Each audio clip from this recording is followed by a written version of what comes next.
Howdy, howdy. Howdy, howdy. How's it going? If you're looking and you see this kind of bright spot, this thing right here on my shirt. That thing right here.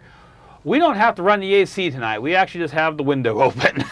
Yep. It is much, much, much nicer. Yeah, it's only about 80 degrees outside. Oh, thank the deities. Yeah, but at least we know, under the worst possible heat conditions, what the system will take and not completely just fall over and croak. Right, yeah. Including us. We'll fall over and croak real good. Yeah. Yeah. So welcome, folks. I see a few folks that we are welcoming back. Yes. Widget is coming back, and I think Anti-Carrot hasn't been here in a while. No, so. it hasn't been for a while because they were calling about the new pre-show. And Catty Cat, are you new? If you are, welcome. If you are returning, welcome back. I love it. All right. So, yeah, this is about 2.5 years in now. Yeah, it's getting kind of crazy. Have we ever kept track of how many episodes we've done? No. Oh. I may be able to dig that out of the encoding computer because I do record everything, but I may, we'll see. Yeah, because kind of like no, we've hit episode 50. Oh well, a long time ago. Oh, okay. We're up in the almost to 70 now. Oh well, cool. I'd start thinking about episode 100. Yeah. Our slice of life. I see that somebody's watched. What was that? How I Spent My Summer Vacation with the Animaniacs. Yeah, exactly. Yes. I can't afford air conditioning. Yeah.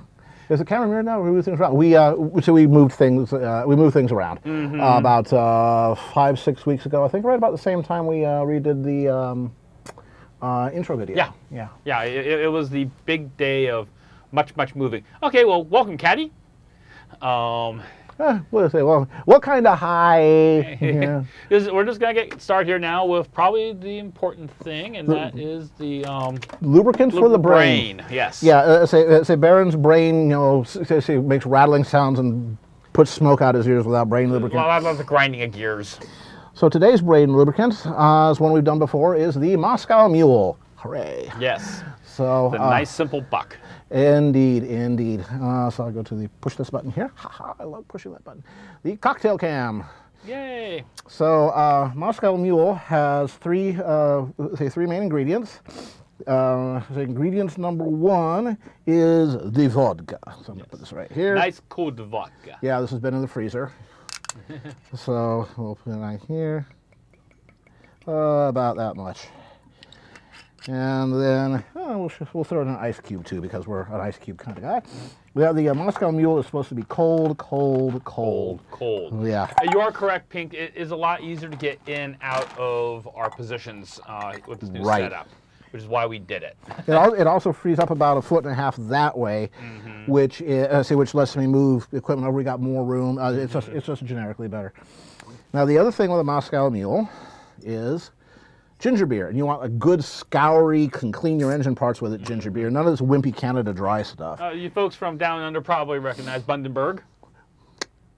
Excellent ginger beer. Yeah, indeed. And there we go. And then, of course, you want a garnish. The garnish is going to be half of a lime. Don't get your leg off. I'll try. Yeah, so I've been doing this for 4 years. Yeah. Just squeeze the lime. And they say, what do I do with this? That's what you do with it. It's called a garnish. There you go. That's what we call it. There you go. Enjoy. Now, say, all right. The brain gets all creative and stuff when it's exactly properly lubricated. Yeah. All right. Boozing up again. Still. Yeah. So, is the sound sounding a little bit more even between me and Caradwin? Because one of the things we discovered last stream was that I've been hooking my mic down lower on my shirt than he was. So I've now moved my mic up. So are the sound levels coming through about equal? Should be. Okay. Excellent. Yeah. This is about 6 inches. There was down there. So it's only another 6 inches. No, it's double the distance. Yeah. So yeah, we can deal with that, and we have little slidey things. Yes. Anyway, but you didn't come here to listen to us pontificate on audio issues. That's Lars's. Yeah. Oh, exactly. That's what he does for a living. Yeah. We're going to kidnap him one of these days. So So yeah, instead, I think you guys would probably, see, if I can grab the correct mouse. I'm the one drinking. Yeah, we'll assimilate you. Yeah. Please start the little red light. There you go. Instead, you guys want to see that. I'm going to get this out of the way. Yeah. All right, so this is it turns out that Apple Bloom is a bendy pony too. Well, she's getting that way because of her martial arts training and everything that she's doing. So she's and she's at that young age when she can still do things like this and not like tear stuff like I would. Yeah, all right, so yeah, that would be that would definitely having me giving you answers. Yeah, yeah. So let's see. Actually, we have several Apple Bloom pictures today. That's the first one of her being a bendy pony, and let's say, and now she is also a sprightly pony. Yes. Well, one of the things is part of her martial arts, but also for certain things as far as dance go in the court and everything, she actually has been studying floor gymnastics. Right, and let's see. I think we can go to here. Yes. Yeah, and she's getting definitely her costumery down. Yes, she is. Yeah. She's also a very shiny pony, at least parts. Yes. Well, I'm not going to do a whole lot. If I said anything more about it, that'd be spoilers for the Dreamscape. There's a lot of story that goes behind that armor and those shiny pants of hers, and they're actually one and the same, but I won't say more than that. All righty. So, and the last of the Apple Bloom for this time. There we go. That's not Apple. No, that's not Apple Bloom. No, that's okay. No, that's a different one. Well, as long as we're here. Well, okay. Okay. Actually, let's go. We'll come back to that one. It's this one, the one right next to it. Yes. We are the night. Yes, we are the night. These two ponies that Apple Bloom has discovered trespassing on Sweet Apple Acres. The one that's raised its wing is Night Glade, and the one who was striking the melodramatic pose is called Moonshine. Night Glade actually is a botanist, and Moonshine, who is Night Glade's partner, is a bartender. But she does actually like going on and collecting, certain herbs and fruits and everything like that for making her own infusions for using at the bar. But she's a bit of a drama queen. Yes. Well, probably related to the flower ponies in Ponyville. Yeah. Yeah. The horror! I heard you bumping in the night, but yeah, you're just bat ponies. Yeah. All right. So this was a 20-minute sketch. Yes. That's 20 minutes. Wow. Yeah. Well, I've been deliberately doing some stuff like you folks who tuned in last week. Actually, I forgot to include the final finish of that. Next week. Yeah. We'll get that in just a moment too. The Starlight Glimmer piece. I was talking with someone who was looking at possibly commissioning me for a piece of their character. And the character's name is Amora. And they said, yeah, I'm looking for something kind of like this. And I said, well, okay, well, I was really talking back and forth on instant messaging on Twitter. I sketched that out and then sent that to them. And they said, okay, you got the job.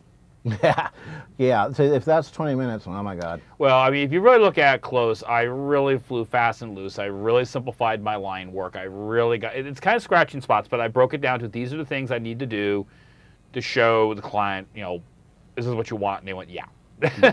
Yeah, they would be insane to not. All right, then we have Heartbreaker. Heartbreaker, yes. Now, I showed Heartbreaker right before I went back to BronyCon, a sketch of her. She's a character who's going to show up in the Equestria Dreamscape, and at first I thought she was a one-shot throwaway character. But actually, she shows up several times and is... got a lot more connections, has a little more clout than I thought she did. Indeed. Yeah, and I recognize a couple things about one of those poses. Oh, you're a naughty fellow. Oh, wow. Yeah. Now, there is some equine signaling going on. A little bit. A little bit. Other forms of signaling here. That is a theremin. Yes, it is. And that actually is a Patreon reward for McClaw. And that's his character, Silver Bell, and she usually sings, but she is also a performer.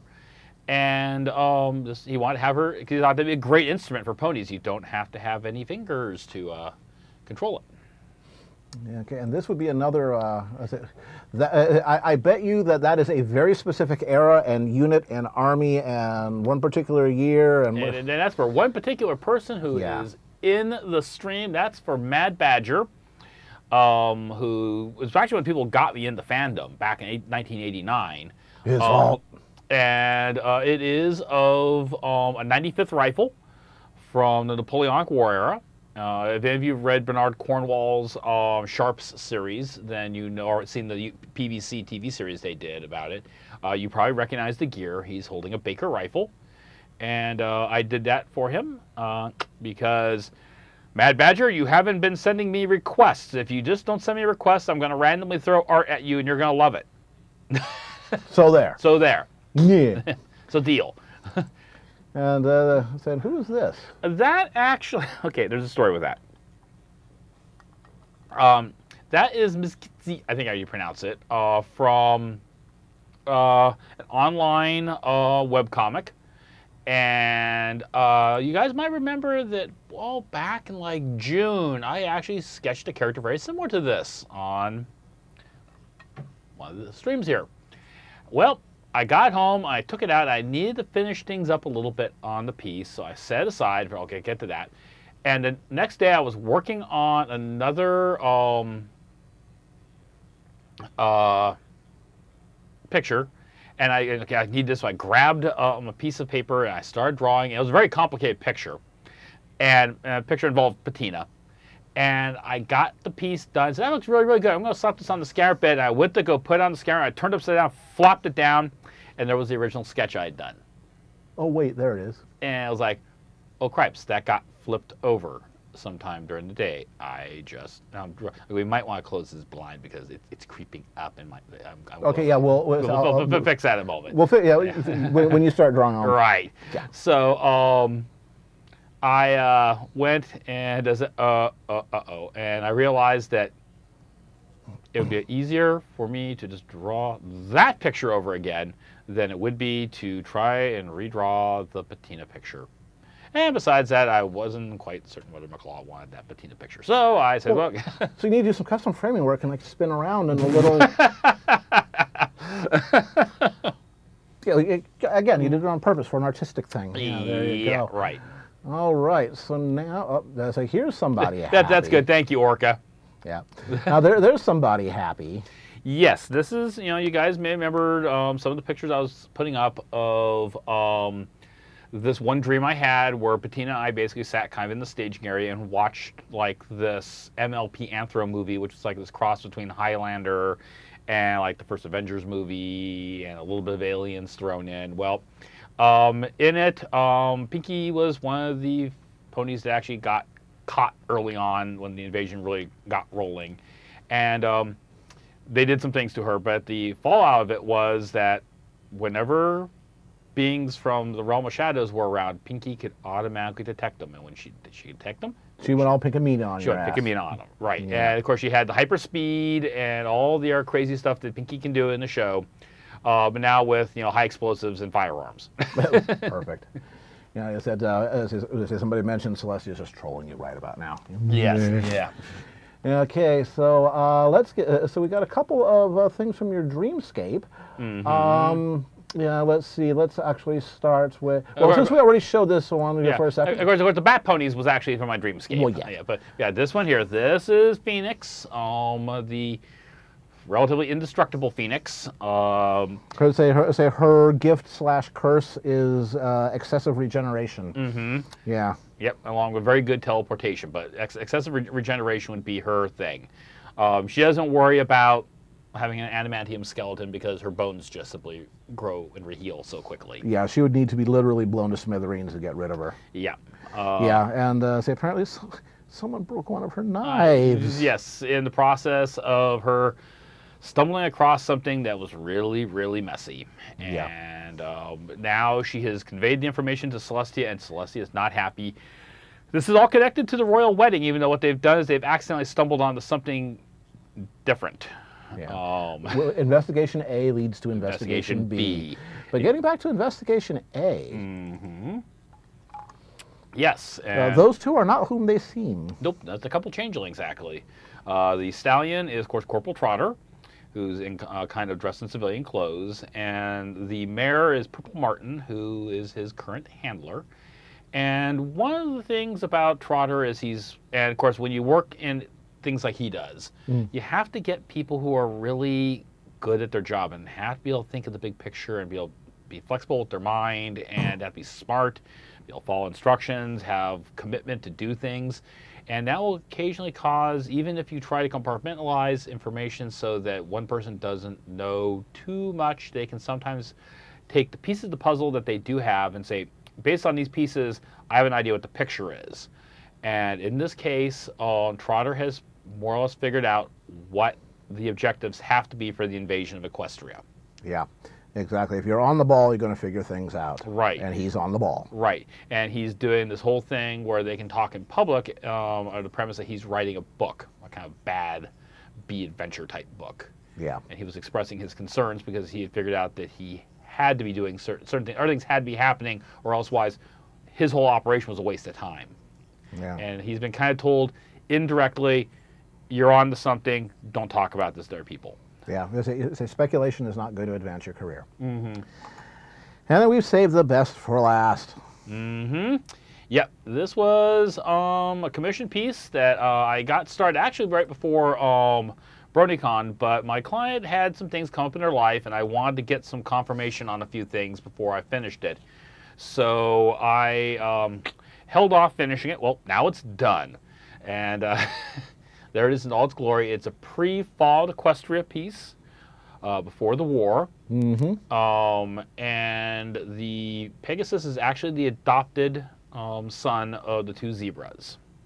Exactly. Somebody who's going to have some very torn loyalties. He's got some very torn loyalties. And I wanted to recreate that feeling that must have happened as I did with one person's reply on DA. I said, you know, families in Europe in the winter of 1939, or United States in late 1941, or so for that matter, 1916. Yeah, anywhere at the time when or 1914 when the war is kind of ramping up. It's like, and you desperately hope that somehow your family and your children who are going to go off to war are going to come back. Yeah. And I do want to go on statement really, really fast here. Some people got a little bit fussy and bent out of shape online, and when I was posting some of the development sketches on Twitter of this. I will note, one, despite what it looks like, he's not actually pointing the rifle at the Pegasus. It's pointing off to one side. Yes, pointing over his right shoulder, not at it. Yes. The magazine's out of the rifle. The action is locked back. There's the empty chamber flag. Chamber flag, and besides that, it has a trigger safety anyways, and his hook's not on the trigger, so it is in a safe condition.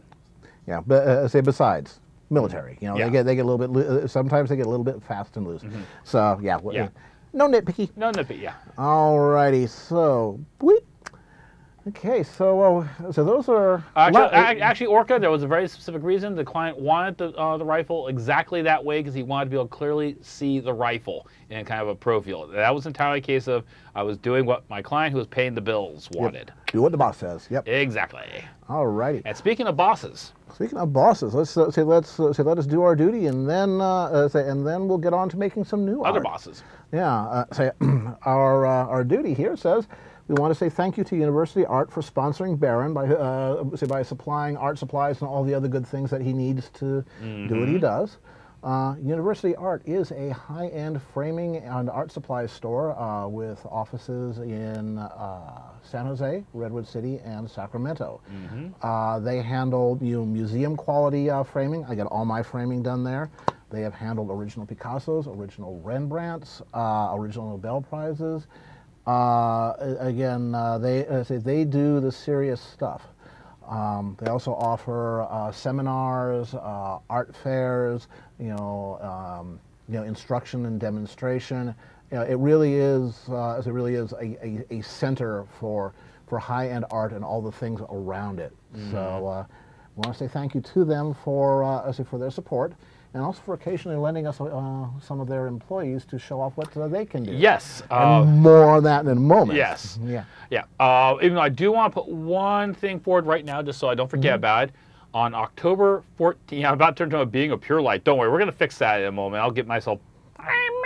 I'll kick back into the gutter and back down to...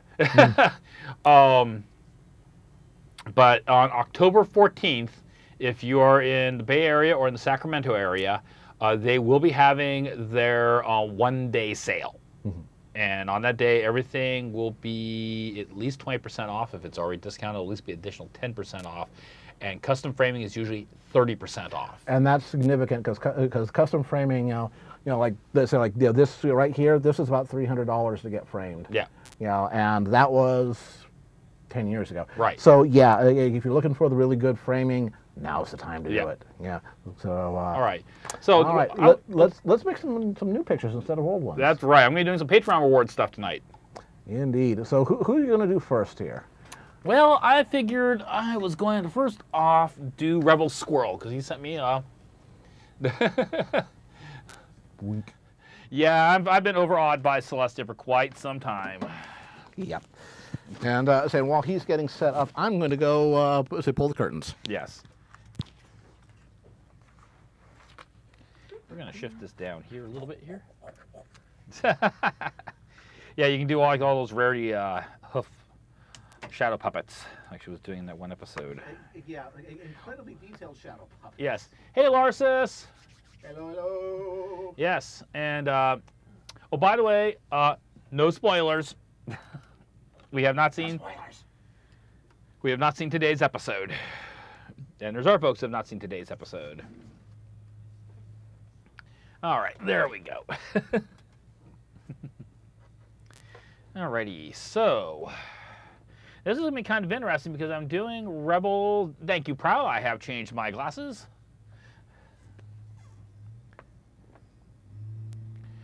The fun thing with the piece I'm doing for Rebel is he has not had anybody draw this character yet, so I get to. Defining the character. I'm basically in the process of defining it, which would be very, very, very, very, very good.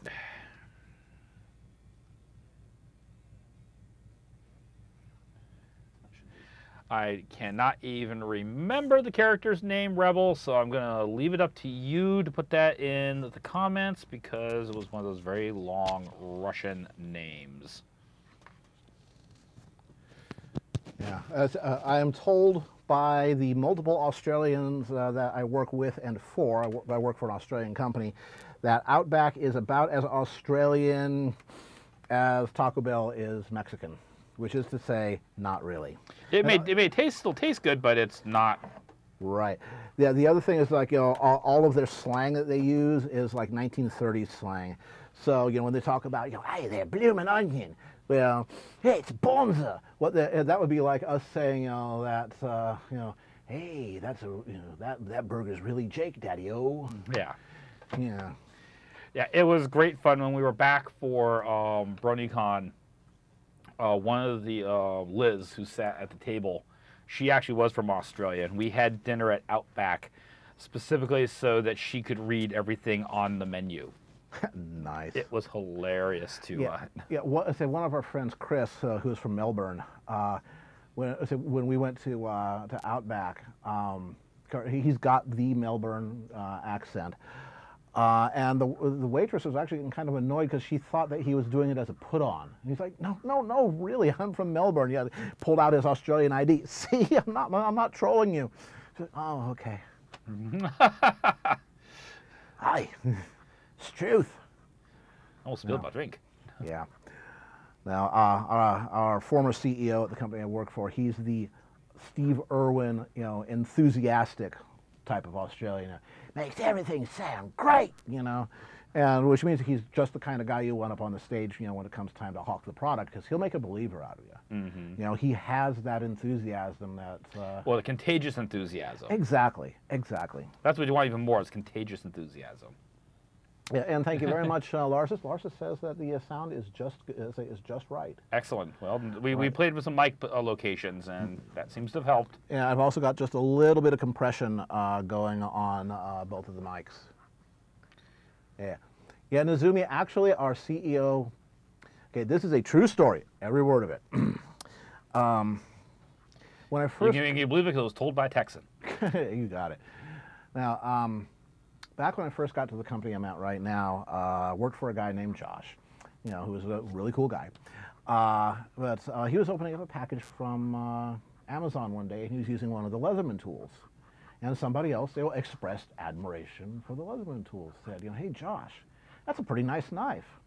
And Mo, who was walking by, sort of glances over, sees it's a Leatherman, and goes, "Oh, it's not a knife." Ow, ow, ow, damn it, I said the words, And then he said a few other words too, which, now I get to say it once and maintain my PG-13. He said, "Fuck me." Everybody's, "You said the words, Mo." He's like, he said, "Oh, shut up or I'll fire. Damn it." And then for the next week, we just wouldn't let Mo live it down. It was wonderful. Great team building. Oh, yeah. Exactly. Of course, the type of CEO that he was, he's CTO right now, Corporate Technology Officer. Mm-hmm. But I, among other things, ride herd on currently 31 VMware servers, which that's going to mean nothing to 99% of you, and then 1% of you who understand what I've just said. I'm doing it without vCenter. And then the 1% of you who understand what I just said will say, well, now look at me with great sympathy. And I was having a bad day, and Mo saw it, and he, without a word, he just walked by, went into the kitchen, pulled out a beer from the fridge, opened it up, set it on my desk, and walked away. Not a word, just here's your beer. It's like, okay, that meant a lot to me. Mm-hmm. It took a bad day and made it into I've got a great CEO day. Mm-hmm.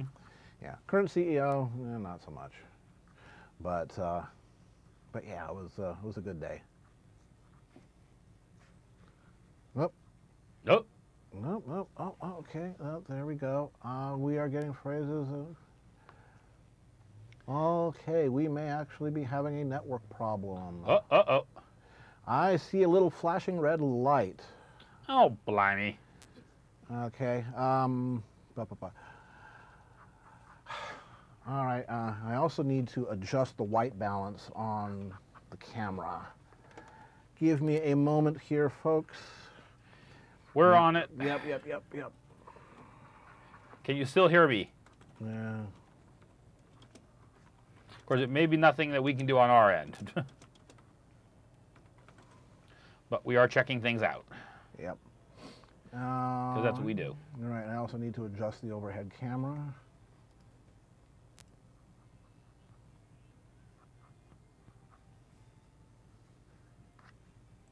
All right. Advanced settings, because it was set for your color work, so I don't need that much gain. I need that much gain. We forgot to do something on the pre-show checklist. Well, the thing is that it looked great on the color. Yeah. Yeah. It did. Yeah. There we go. All right. Okay. Yeah. Well, the sound is fine. What I'm seeing is an occasional, red and et cetera. All right. Let me see what I can do to make that a little better. Now, see, folks, this is, once again, I've made this comment on several occasions, but this is one of the things that's really great, having someone like Kieran here who can be working away on getting things working correctly, while I can just keep drawing away. I don't have to stop working on art to tackle tech problems, and besides that, he's infinitely better at them than I am. Well, I know all the dirty words. Yeah, that's right. Okay. A derpy smack. And I am not wearing a derpy shirt. This is an Octavia shirt. Ever since the first few times I wore derpy shirts on the stream and we had technology problems, I have just decided I'm not going to make the mirror be the source of blame, and I just don't wear derpy shirts when I'm streaming.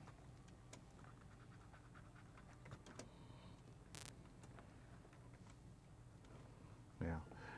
Okay. What I'm seeing is the stream is fine for a few seconds, and then for a couple of seconds it goes, it briefly turns red. Let's see if it holds now. I've made a couple of adjustments that should be a little bit to make things a little bit better. Looks like we're not getting full bandwidth at the moment, but it looks green right now. Okay, so let's see. Maybe it has passed. Maybe we just had a little bit of internet weather. Yeah. Last night, Luna Jax had to deal with a bad SDI cable to his new camera. The thing is that you never distrust the cable. Until, yeah, again, it's usually the last thing, yeah. Having separation of the content from the delivery is why this makes a stream have the quality it does. Well, it's always interesting. Hey, Octavia. All right. So, just in preparation for, in case I have to switch over, I'm going to, get things pre-staged, so I will go quiet for a while. Enjoy the silence, Sounds like a Depeche Mode song. Yeah.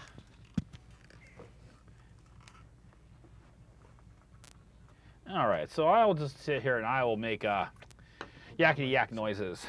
Something you can do to help there is click on that so that the stream isn't coming through. It just reduces demand on bandwidth. Okay. Yeah. Ain't pushing buttons. By picture. There we go. Okay. And you can always turn it back on. Right. Alrighty. Be right back. Okay, so yeah, so we're working away on this, and this character is in Rebels Shadow Vixen universe, the one with Jennifer Sherwood, who I've done numerous pieces in the past, and this character is she is a Eurasian fox, or wolf, I should say. She is a Russian. She has a very, very Russian accent, Natalia, yes. And I'm not even going to attempt to pronounce the rest of her name because I hate when people shred my name, and I don't want to do it to this character's. Because it has all of the vowels and consonants in it.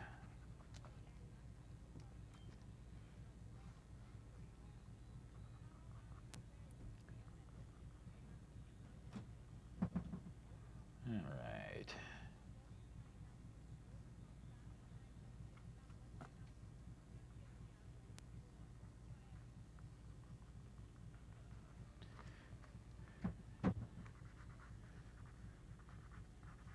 And even though she's got a heavy fur coat herself, she's still wearing a fairly substantial fur-lined jacket over her skirt on top. All right.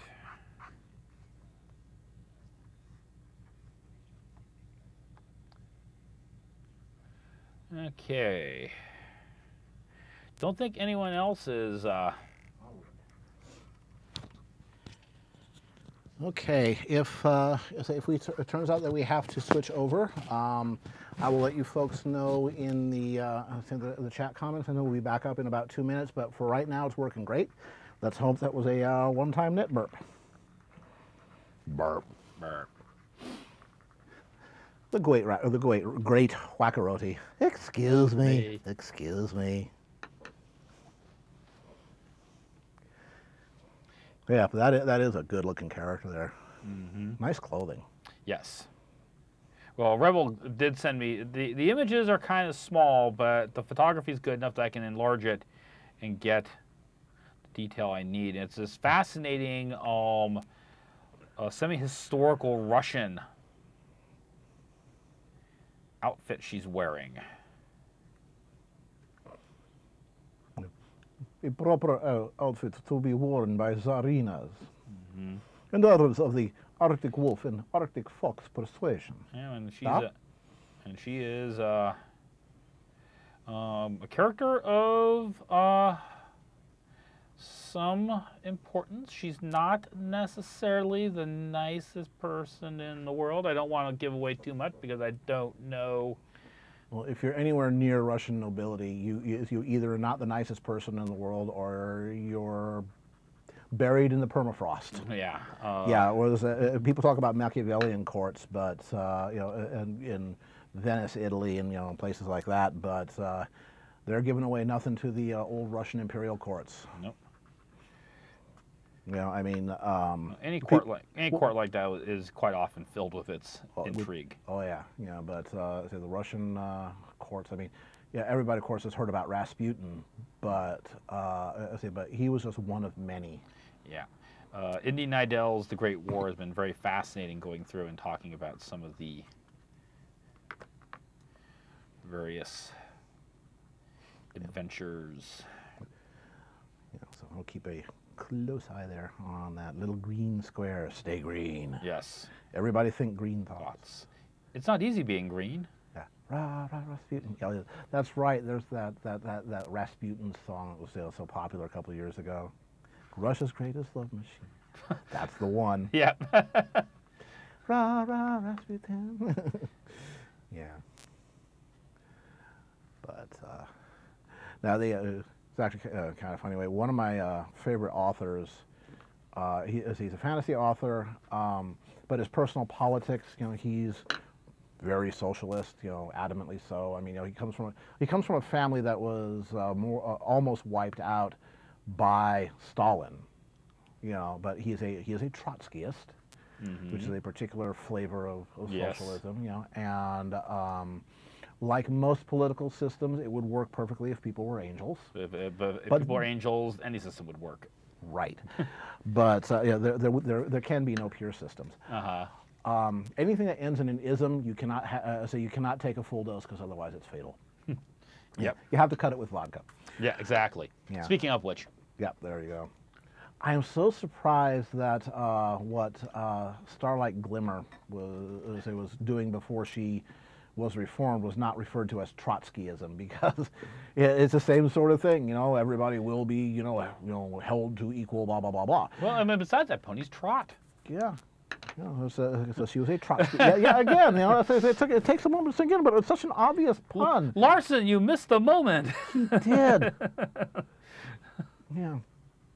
Yeah, Trotsky was wiped out by, I believe if I remember correctly, Stalin had him assassinated, and the guy that did it, I think it was in Argentina or someplace like that, South America, did it with an axe. Axe to the back. Yeah. Yeah, very, very poetic. Yeah. Yes. Yeah, but yep. Yeah, that was such an obvious pun, you know, that, and of course the town should be named Stalingrad, and Yeah, but you know, I think the MLP universe is powered by puns. At least town names. My little punny, my little punny. All towns seem to be. Oh, that's a good ginger beer. Yes, it is. Coincidence? I think not. I think not. All right, so I'm going to throw some music through here. If you folks can let me know what the sound quality is like. The piano is going to be getting picked up open mic. The synthesizer is directly wired in. I need to figure out a way to get that all in, and I would still be able to hear what's going on, but for the time being. Alrighty. Grunt.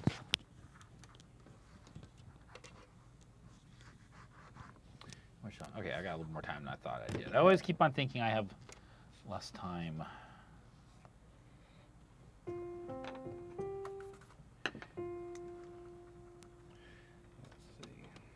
All right, let's start putting a little bit of shading in here. And we're gonna run Mexico with ice pick to the brain, Argentina with axe to the back. You know, again, Colonel Mustard in the kitchen with a lead pipe. Yeah, it was messy. One way or the other, it was messy. Okay, so yeah, we're gonna work that up. So I'm gonna start doing some of the shading here. And what I'm doing is I'm basically using my line, the direction of my lines, to kind of help define and give shape to the character's head here.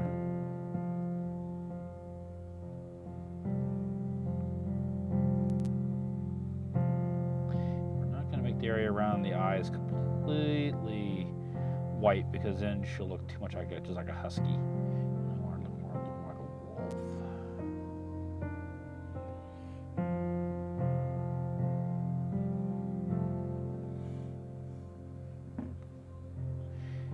strikes me as one of those characters who could be very, very quiet at times because she's always, I get the feeling she's always like watching, listening, you know, trying to hear, you know, for lack of a word, the scuttlebutt. And is it anything that she can leverage to her advantage?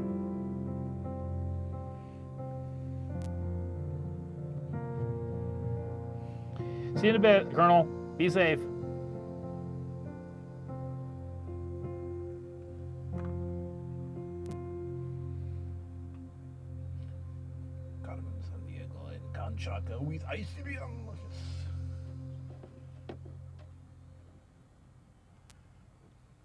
Yeah, I was thinking about doing something like that. Right now, I'm using a Roland Cube to take the output of my. I have an old Roland XP30 synth, and I'm running that through Roland Cube, which is for folks who are not familiar with it, it's a pretty cool little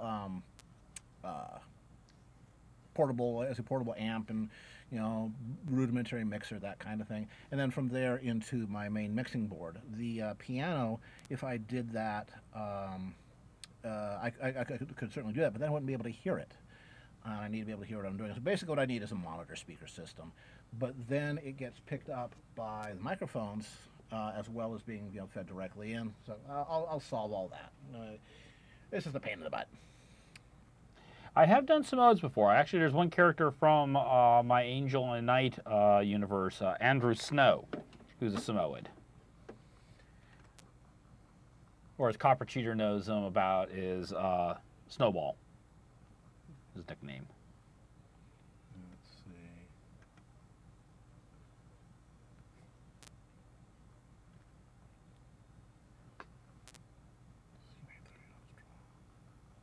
Why are you not visible? C930 aux draw.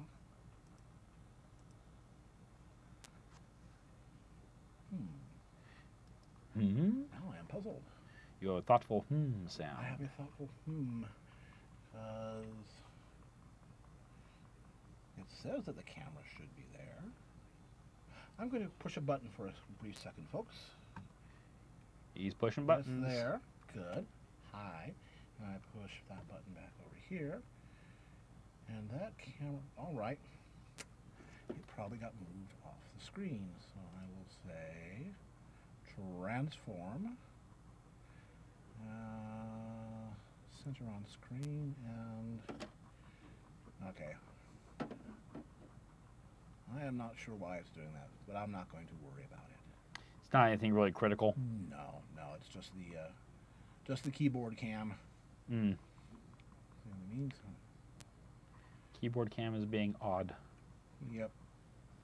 Ah, okay. Yeah. Turn this and flip this upside for a moment because it'll be easier to shade part of this. And I don't really need you at the moment, so I'm going to put you over there and get you out of the way. You are correct. Samoyeds are to dogs what Flufflepup is to ponies. That is absolutely correct. Until fairly recently, I had one. You folks may have seen her once or twice. That was Pearl. Yeah. And Samoyeds are the world's champion shedders. Yeah, it was always being kind of amazing when shedding time would come around, and she'd like go running past you, and she'd brush up against your leg, and it was like some aircraft blowing chaff and flares off, and these huge clouds of white fur would come flying off her. In fact, I had, for the longest time, I had one of those cat hair rollers at home. I'd come home from the streams and just going to clean myself off, because unfortunately my wife's allergic to dogs, along with everything else.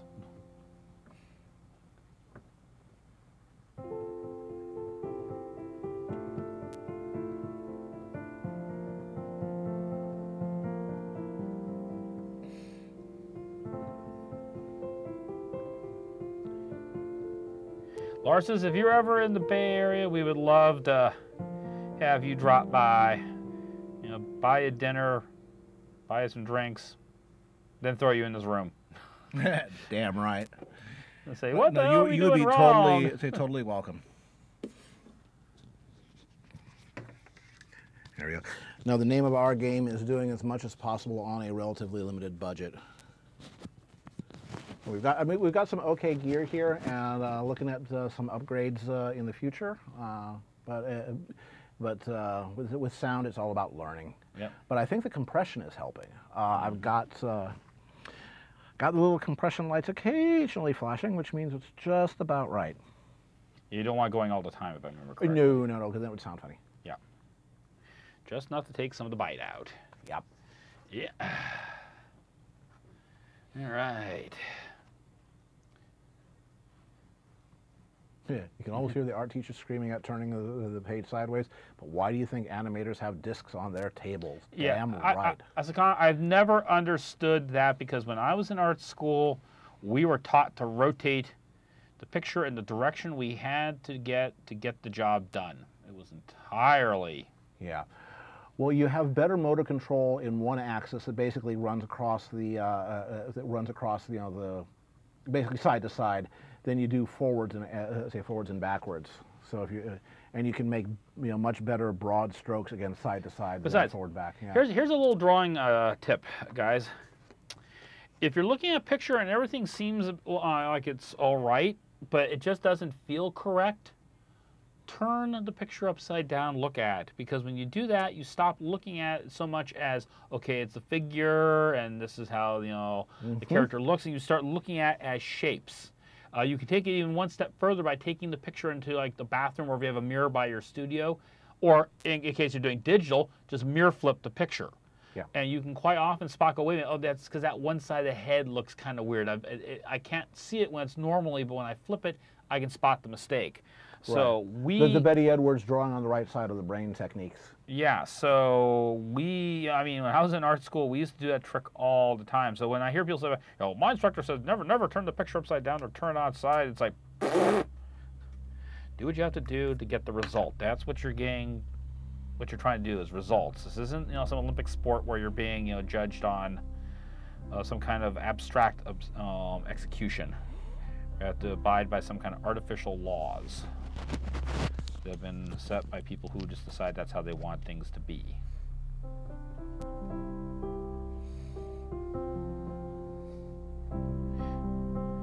But then again, when I was in art school and in college, especially when my art school was a commercial art school to begin with, and when I was in college, I was in the commercial art program, and we were always kind of sometimes looked down upon by some of the faculty and other students as being just strictly mercenaries. And I was like, yeah, well, I am a mercenary. I'm a freelance artist. The term freelance means, right?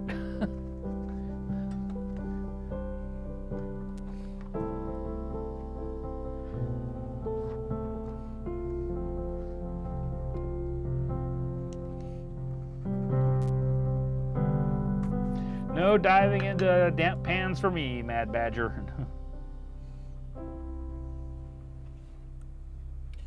So how's the volume on the music? Is that like, drowning everything else out? Drowning out Baron? Can't hear it at all? Yeah. Let me get my foot off the sustain pedal. That might help.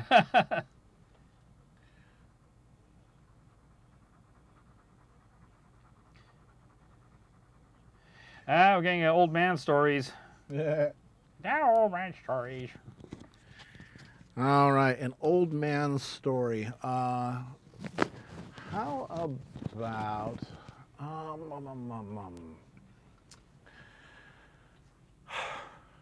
will tell you the story, and it's a true one, of the Chico riots in 1986, I believe it was. 86. I believe it was 86 or 87.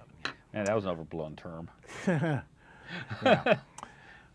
Chico State in California, California State University, Chico, has a reputation as a party school. It is a well-earned reputation, oh yes.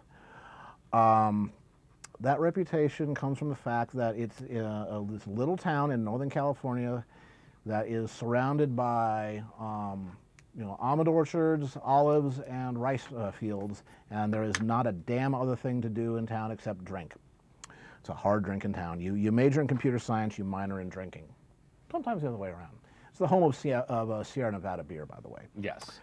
And one of my buddies, as a copper welder, built all of their, when they did their big expansion, built all of their copper fermenters. Oh. So yeah, again, if you drink Sierra Nevada beer, you're drinking something that was produced by my buddy's, mechanical talents. No.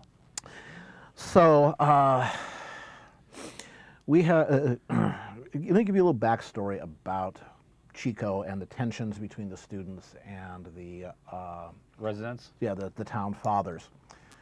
Back in the early 70s, there had been a political science student who was going for his master's degree, and for his master's project, he talked to his advisor and said, "How about I run for mayor and I document the process and give my thoughts on it and all that, and that could be my master's thesis, but I'll actually run for mayor of Chico."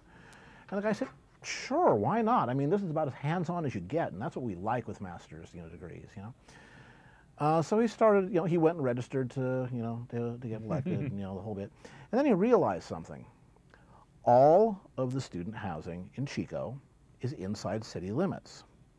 Now, at the time, again, we're talking, mid-70s here. We were just at the end of Watergate, the Vietnam War, the civil rights movement, and and the very near civil war that we had going on in the United States above it. And the conservative town father types did not have a good view of students. They saw them as nothing but anarchists, and gave the police the blessing to go out and bust heads, just to put them in their place. Stop me if this sounds familiar. So again, it was a kind of a rough time in history. Yeah. So this guy said, "I'm going to do a get out the vote thing. Hey, students of Chico, if you elect me mayor, I will fire the chief of police." That was the platform he ran on, because the Chico City Charter allowed him to do that. And so he did this big thing. You have to go and re-register to vote, here. And nobody took him seriously until the election, and then they realized that Chico had a new mayor. The guy won. Yeah, that's right. And at first, the Chico City Council refused to seat the guy as mayor. They said, Oh. well, we're going to invalidate the results of this election because reasons. And the Secretary of State, which in a state in the United States, they're in charge of elections and things like that, got wind of this and came up there and explained to the Chico fathers that they were interfering with in an election, and that they would go to jail if they did not seat him as a mayor immediately. Yep. So they had so that evening they had a the swearing-in ceremony. Do you promise to uphold and defend, blah, blah, blah, blah, blah. I do. Congratulations, Mayor. And the guy turned to the chief of police who was attending and said, "You're fired. Badge and gun right now. You are fired. You are not a cop out anymore as of this second." And the guy had to do it. Mm-hmm. Well, next election, of course, first of all, the guy learned that being mayor of Chico does not pay a whole lot of money.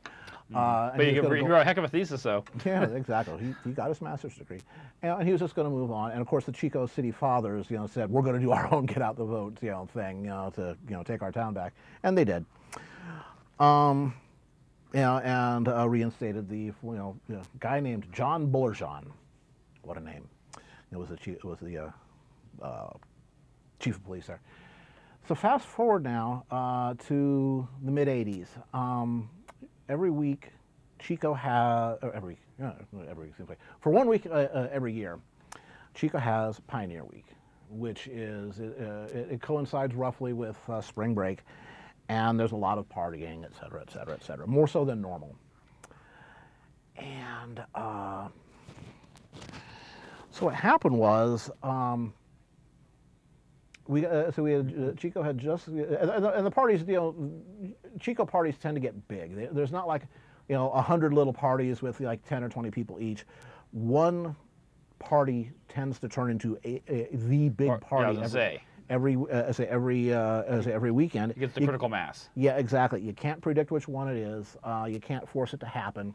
It just does. And the usual response, was, okay, we're just going to, put up the police tape, no driving traffic in and out, and there won't be as long as we don't hear any young women screaming, there won't be any problems. Okay, so just if you're going to get drunk, don't drive. But the university got a new chancellor, a guy named Wilson, and Wilson, not Pete Wilson, who went on to become governor of California. This other Wilson, I think it was Robin Wilson was the guy's name, wanted to be governor, and he was going to run on a law and order platform. But he also needed to have his educational chops. I know education. I was the chancellor of a university, and I got those crazy kids in line with my law and orderness, because law and order. So you elect me, yes. So he was going to crack down on this first chance he got. Well, MTV and Playboy, Playboy magazine, both played right into his hands and named Chico State the party school of the year. Was that the year that happened? Yes. Okay. And said, we're going to be in Chico for Pioneer Week. You guys should come see it. Great. Out-of-towners going to come in and ruin everything. And they did. The so-called riot started at 5th and Ivy. 5th Street and Ivy Street, right in the middle of the fraternity zone. Now, I had a friend who lived just like half a block away there. And so again, all the out-of-towners were there, but things were going actually pretty well. Now, the Chico police had invoked their, something bad might happen, so we need help from other police departments, mutual assistance thing. And, so we had sheriffs from Tehama County and from Shasta County, and, city police from Redding, basically nearby departments. And, they're all standing around looking official on street corners, but there was nothing bad happening. In fact, I remember seeing a inebriated young lady, just sort of, again, in May in Chico, you got to understand the uniform of the day for young ladies was the running shorts that have the seams split all the way up to the waistline, and they're shiny and satiny, and each cheek is a different color, and the tank top stops about 2 inches above the navel, So you basically take a look at Apple Bloom's running costume in one of Baron's recent. Ding. Yeah. And she was just sort of draped all over, the Tehama cop, and the Tehama cop was like, pretty girl, they were taking pictures of, she was wearing his riot helmet, and he had his arm around her. It's like, oh, this is great duty, man, because there was nothing bad happening. Sundown came, and then all of a sudden you hear, just sort of over here coming from the cops' radio, just, and then everybody disappear. All the cops disappear, just disappear. Okay. And about 20 minutes later, there was a line of cops, with riot shields and all that, clear the area, and they just sort of marched through and sort of pushed people out of the 5th and Ivy intersection, then disappeared. About 10 minutes later, they came in from a different direction, just sort of pushed people through the intersection, then disappeared. This is not how you disperse a crowd.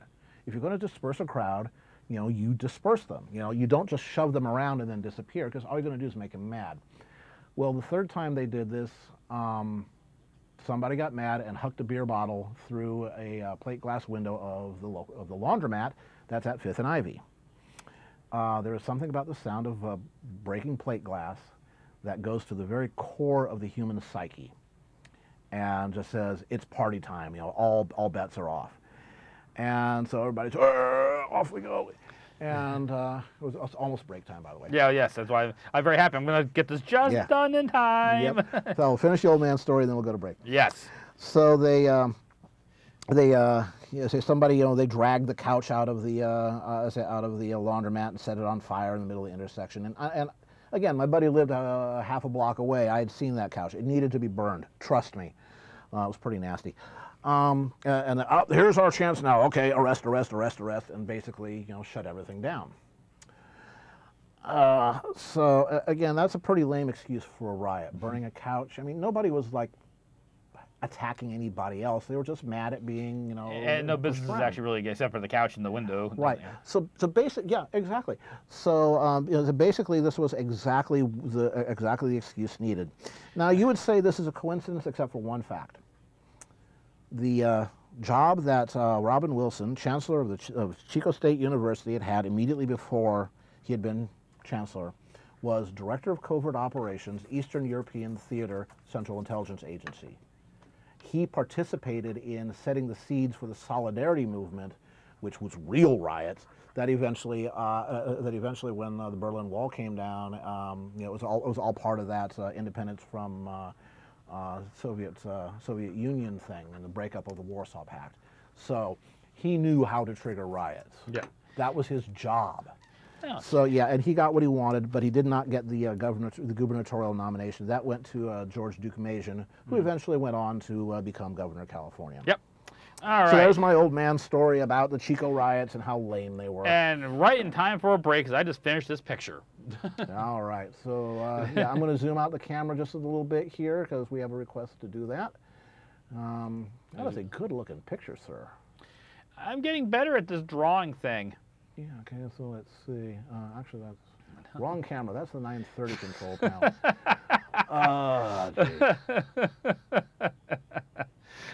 Drawing camera. Yeah, I got to sort this out. Okay. So I'm laughing with you in your general direction. you should. Now, by adding the Logitech 930 in place of the 615, it's kind of bollocks things up a little bit. No, Mad Badger, there is a point to it. I've always been able to draw well. What I've gotten good at is drawing well quickly. You know, something that a few years, like say a decade or so ago would have taken, maybe like an hour and a half to do. I can now crank this out. This is like in 45 minutes. So I'm getting better at that. It's a skill. All righty. Okay then. Whoop. All right. Yeah, that is a nice piece. I think I'll steal it. You can arm wrestle Rebel for it. It's his piece.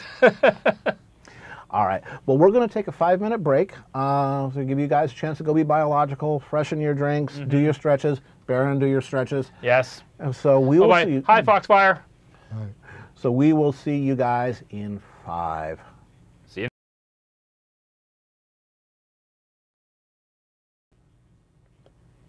And we are back. Mm-hmm. I love this thing, guys. I love this thing.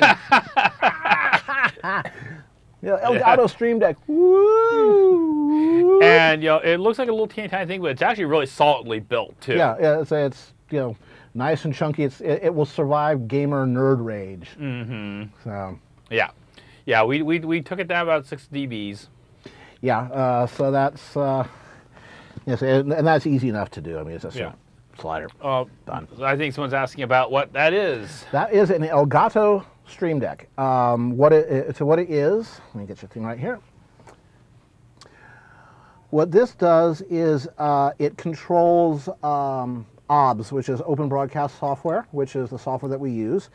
And with OBS, what you do is you define scenes, the layouts, and like this scene right now just has 3 elements. It has the sound, it has the camera, and it has the logo.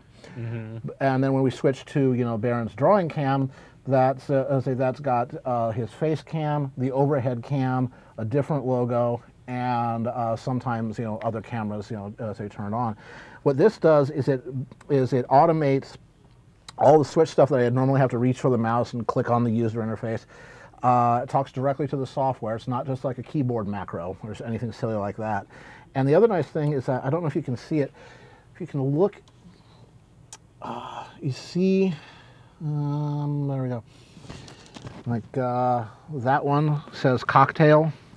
This one says main. Now then right over here we go. That says draw. That one says intermission. And you can see how the intermission one sort of looks like the intermission logo we have. That's because each one of these has a little screen in the top of the button that you can make it custom. And we had a question on how much is that? That's about 150 bucks. Mm-hmm. It is currently the absolute darling of the Twitch world. You can get it on Amazon. If you have anything other than the most basic streaming setup, thanks, Rail. Yeah, indeed. And you're using either OBS or XSplit as your streaming software. It also integrates with that. It'll make your life a lot easier. No, Rebel, we'll be sending you a packet out your way. For a lot of folks, now that I've worked up enough Patreon rewards, I'm going to be mailing you guys out, basically art packets in the near future. Send out books. There you go. I'm so proud of you, Pink Pony. I'm so proud. What's that? Yeah, she did not dunk herself. Yay! We're proud of you. It's those little milestones. Yeah. Yeah, I'll type that in a second for you, Duca. Basically, you can just buy it on Amazon, Mm-hmm. it's really handy. Mm-hmm.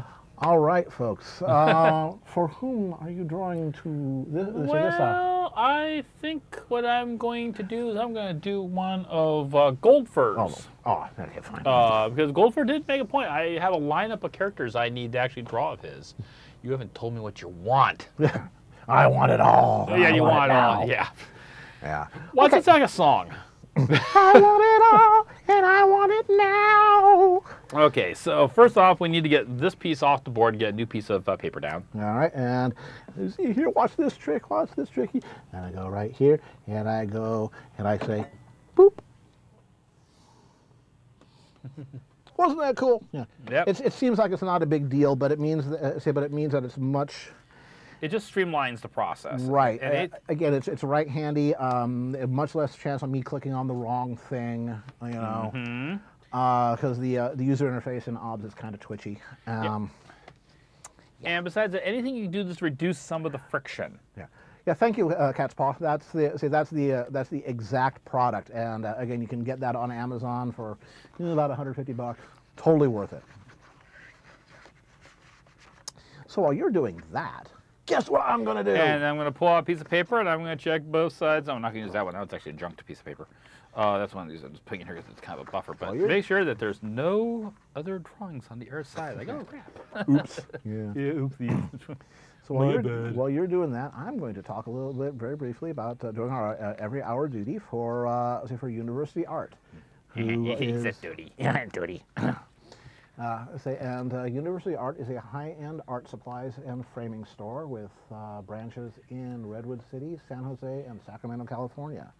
They have museum-quality framing, high-end art supplies, art instruction, seminars, demonstrations, craft fairs. Again, it's called University Art because again, university students, just adore it. And originally it was on University Avenue in Palo Alto. That too. And again, they have been kind enough to sponsor Baron. Now, Baron did work there for 20 years. Yep. But the other thing. But they put up there every 20 years too. Yeah. The other thing that they do is they occasionally will loan us one of their employees. If you folks may remember Jaya King, who did the encaustic techniques with hot wax and a blowtorch. Yeah, the one that she made Pinkie Pie look positively sleepy in comparison. Oh, she's energetic. She is, by the way, looks like she's going to be back with us for a special show in mid-October. Yes. So, and actually, while we're talking about shows and special shows like that, yeah, she's going to be on October 14th, and I will be streaming again next weekend. Yes, that's right. That's right. They're doing back-to-back because on September 30th, we're going to have Jeff Bramschweiber, the assistant manager at University Art, who is also a trained instructor on Egyptian tomb painting techniques. We're going to have him here in the hot seat. He's going to be talking to you guys, ignore the mummy movies, ignore all the Hollywood. He's going to give you the nuts and bolts on this is how they really painted inside the tombs in ancient Egypt. These are the materials. He's going to be working on papyrus. He's going to be not working with brushes because they didn't have brushes back then. He's going to show you how they created the styluses for applying the pigment. He's going to show you the pigment. He's going to walk you through the whole thing. We're even going to talk about how you make papyrus. We're going to make him draw Anubis and Bast. Yeah. If I remember correctly, isn't he on the board of directors of the Triton Museum? He is on the board of directors. He's an instructor right now at the Triton. He teaches classes there. Right. Actually, Cat's Paw, if you could put a link up for the Triton Museum on Santa Clara, that would be much appreciated. Yeah, the Triton is they're a very serious art museum. Again, all artists that you will have heard of, their works will be displayed there. But a really big thing for them is they're very supportive of the local community. They've given me a couple of breaks in my early days. Is he going to paint my tomb? Well, I keep escaping it. So we're going to be working on. See you later, monkey. Yeah.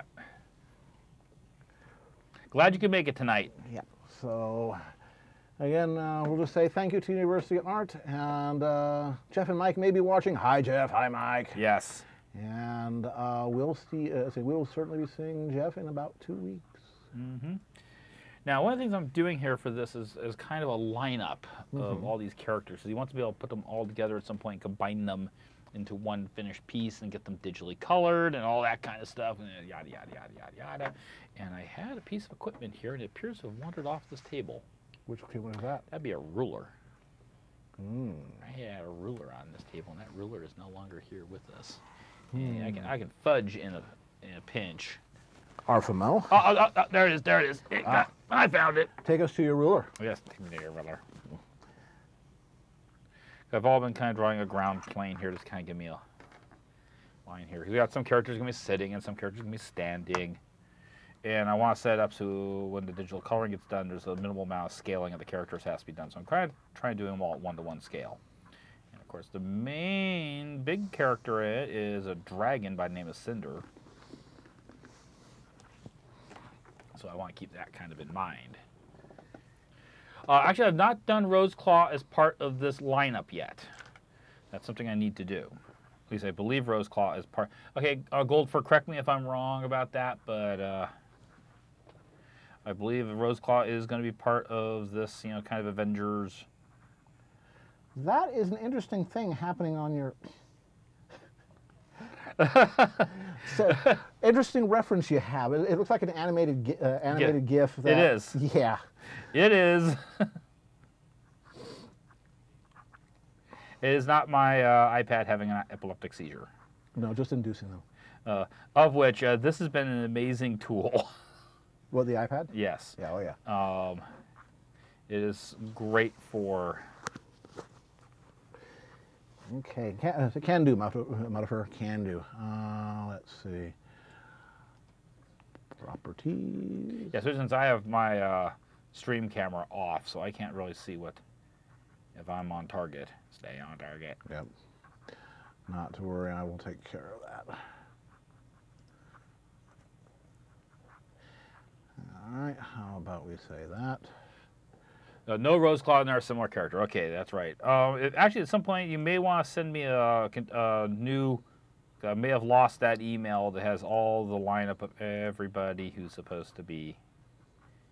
I know most of them, but I don't want to miss anybody because it was like 6 or 7 characters, if I remember correctly. Just for you, Muddifer, there you go. Because we care. In fact, I'm even going to move that slightly off to. I'm going to even move that slightly off to the side. So you can't see the flashy. Well, so we're just going to move it. Yeah, exactly.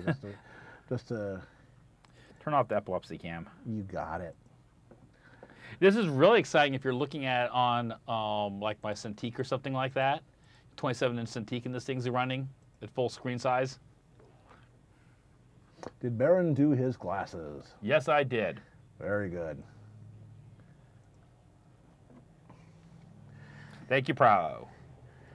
Oh, yeah. Orca, you have some good stuff in front of you. It says he has a meatball marinara calzone. So by the way, the pasta marketplace near where you guys are at, their calzones are astonishingly good and astonishingly huge. Yeah, and for the price, good price. Hell yeah. Yeah, the thing to do, don't order the chicken calzone. Order the vegetable calzone with a chicken add to it, because it's a different base recipe. Right. And get your veggies too. Yeah, and it's seriously good. And 2 people could split one of those easily and be plentiful, or one person could eat it and then have a very nice leftover dinner. There you go. You need to get some horn-rimmed glasses. Well, I've got these kind of square black frames, and I've got the silver ones. As is, I need to make an appointment with my optometrist and get new lenses. Yeah, I'll need that. The reference that he was using had a background that was, it was an animated GIF, and it was just flashing. That's what you got, Agni. Someone's being a smarty. If you get new glasses, you need to go full Elton John. Well, the little stars or the hearts. You can't get those frames anymore. Probably a good thing, but oh hell yes, you can. Yeah, I mean, but my optometrist has a sense of taste. The only thing I don't like is a lot of the frames are getting so small now that you got these little teeny tiny, like Dieter glasses, and I got this little tiny window I can look through. Yeah. Well, you can still get the big ones there, but 70 style. There you go. Yeah. My first pair of glasses. In fact, actually, I came across my first pair of glasses recently. It's like, oh my god. They were huge. Of course, I didn't get glasses until I was in college. I went most of my life without any glasses. And Did you need them before college, but it just turns out that's when you learned it, or? I think it was a case of I just got to college and suddenly I needed them. Yeah. And it was only because one day when I just closed one of my left eye, I went, what the heck? There we go. And that's when I discovered I had all kinds of weird things like swapping eye dominance and everything. They had all kinds of fun getting my first prescription set up. Yeah, it was my 5th grade teacher was the one that noticed that I kept squinting at the board and that kind of stuff. Mm-hmm. Yeah, it's funny how many times it's an outside person, not the person who needs the glasses, that goes, "Oh, I need glasses." That's why I know I need to get new lenses because I'm doing certain things. It's like going, no, that's bad posture. Why am I doing bad posture? Because I'm trying to compensate for the fact that my lenses are not quite doing the job. So on the list for this fall, even though it's going to be kind of an ouchie, I'm going to get new lenses because I need it for my profession. There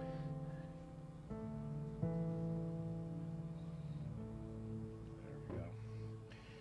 A minor, that works better.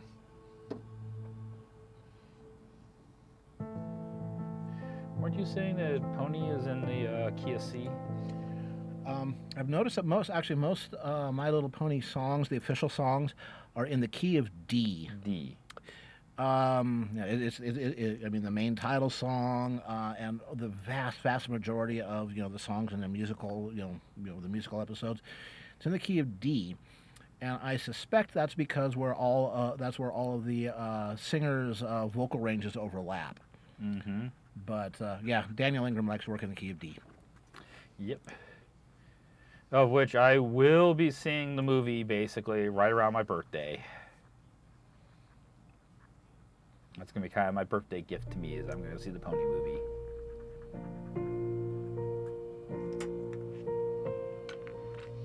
Stay there.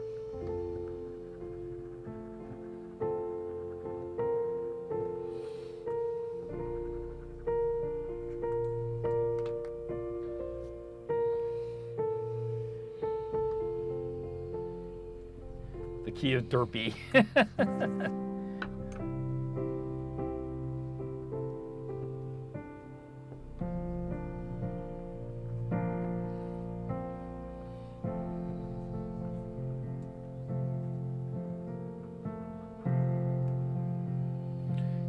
Character is called Whirring Cogs.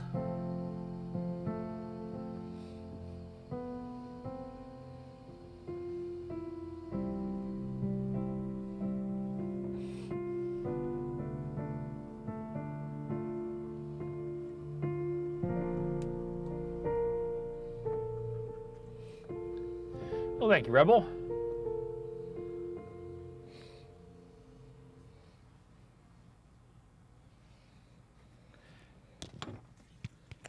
Aside from a missed note or two, how is the sound level and all that? And what was the impression on the recent Changeling episode? I liked it better on the second watch.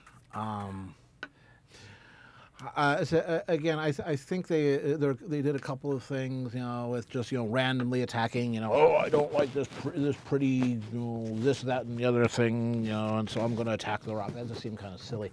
But the base complaint was correct, that whole, there is no room for a warrior anymore thing. It's like that's actually a little bit deeper theme than a lot of people, picked up on at first. Right, and I will admit I am liking the Trixie Glim-Glam interaction. Oh yeah. Those two, I swear. Yeah, and Bettina. This is Bettina speaking. Bettina's opinion: the only reason why their relationship works is because the sex must be awesome between them.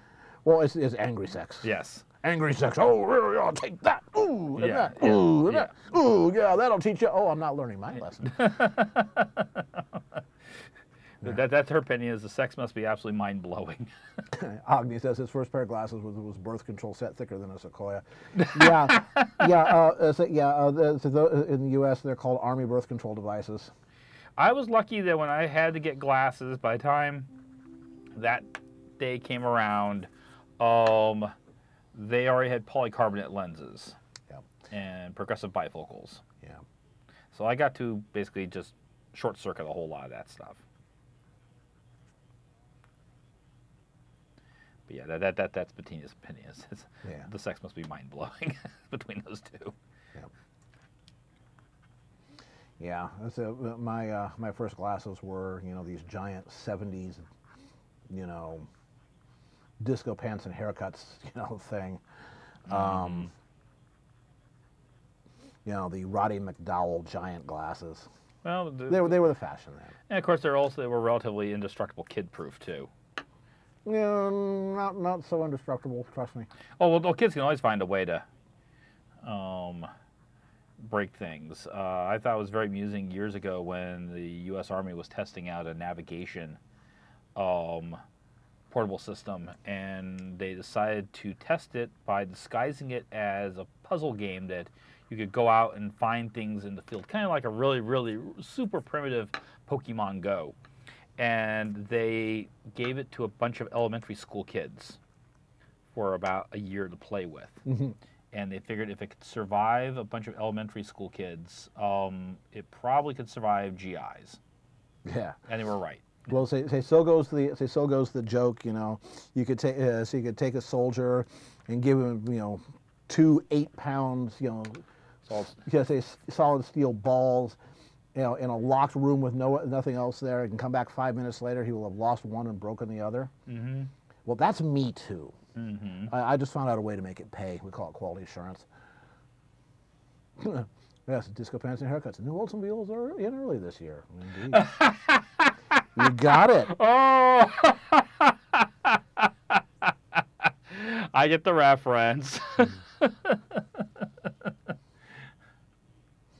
Yep, they were going to tear down that mall anyway. They just hastened it. Yeah, that was one of the defining movies of my youth.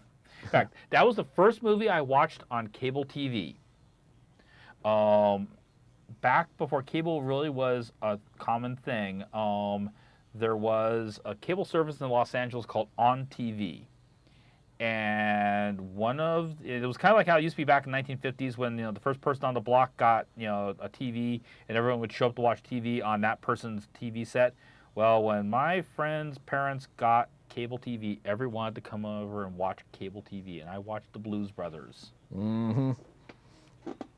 Now that was a movie where Hollywood got everyone in Hollywood said, "Let's get together and have a fun movie." Yep. I mean, Steven Spielberg's in it, in front of the camera. Yep. He is he's the guy that works at the Cook County Assessor's office. Well, I mean, Frank Oz. Do you have the Miss Piggy? Yeah. I don't know what you mean, Kermit. Yeah. He was the property control officer. One pork pie hat, black. Yeah, and one soiled. Yeah. Prophylactic. Yeah. So. Yeah, that was the spectacle that turned into a movie. Or the movie became a spectacle. Yep. Yeah, season 8 is almost certainly going to be the last one. So we're talking about what season are we? We're in season 7, yeah. But it's been a hell of a ride. Yeah, which reminds me, go see the My Little Pony movie in the theaters if it's at all possible for you to do so. Make Hasbro glad they did it. Yeah. Also, too, it'd be really, really cool if it actually gets nominated for an Oscar for Best Animated Film.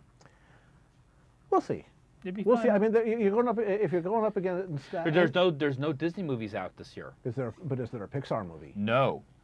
Oh. Well. And I don't believe Pixar has one released for planned for the fall or winter. Oh. Yes. Yeah. Although of course at that point there's probably be some there's some import film like Coraline was or something like that. But we'll see. We'll see. We'll see. I would love to see Pony win an Oscar. Yeah. For something. Yes.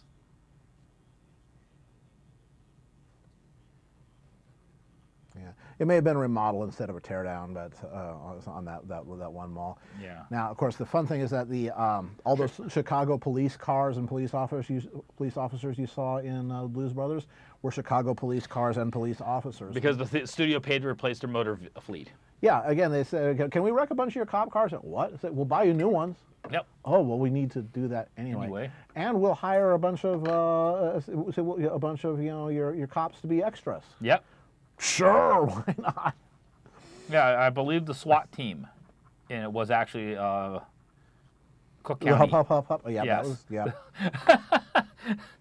Hup. You know, and so there was like can you as a private civilian own a World War II tank? Yes, you can.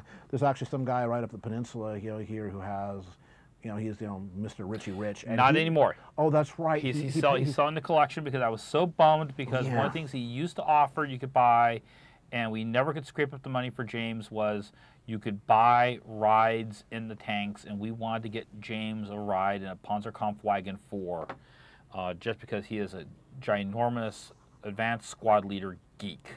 Yep. Yeah. Well, again, the PZ-4 was the backbone of the German armored, presence. Yep. Yeah. Everybody talks about the PZ-5, which had the Flak 88 as its main gun. Yeah. The leopards and the the panthers and the tigers. Those were the ones. Yeah. Well, tiger was a different one, but yeah. But the PZ-4 with I think it was a 75 millimeter cannon. Yeah. That was the backbone of the German armored. Yep. And it was a damn fine tank. Pack 40. Yeah. Pack 40 gun, effectively. Cop engine, cop shocks. Yep. I even have a. It runs good on regular gas. Yeah. I have actually the spec sheet for the Chrysler 1972 Monaco. What that is. The Chrysler Monaco? The Chrysler Monaco. No, Monaco's a Chevrolet. No, that's Monte Carlo. Monte Carlo. You're right, Dodge Monaco. Yeah. Yeah, Dodge Monaco, and that was what that vehicle was. And I actually found online, someone they scanned in a flyer from the 1970s and said, "This is what Jake and Elwood are driving." It's like, this is so cool. Oh, Pixar is going to release a movie. Coco, November 17th, about a kid who crosses over into the world of the dead during the Day of the Dead. Okay. Not so much for the Oscar. There's a bunch of technical Oscars. Yes, there are. So they could still get something. I just want to see Pony get an Oscar for something. But I mean, if it got Best Animated Movie, that'd be just so cool. Yeah.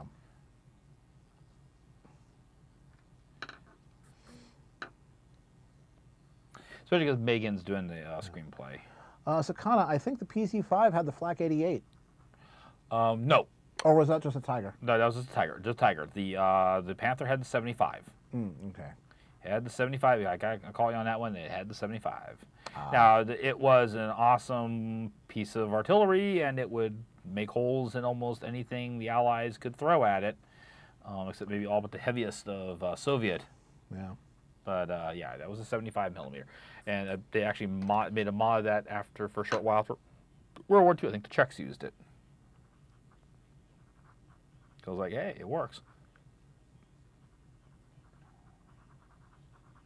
So Engineer Sam says, Baron, did you see the link to the Iron Man Museum in Sunnyvale? Yes, I did. That looks very, very interesting. Is that Hendy? Related to Mr. Hendy in Sunnyvale, the guy who was doing all the iron works in the early 20th century?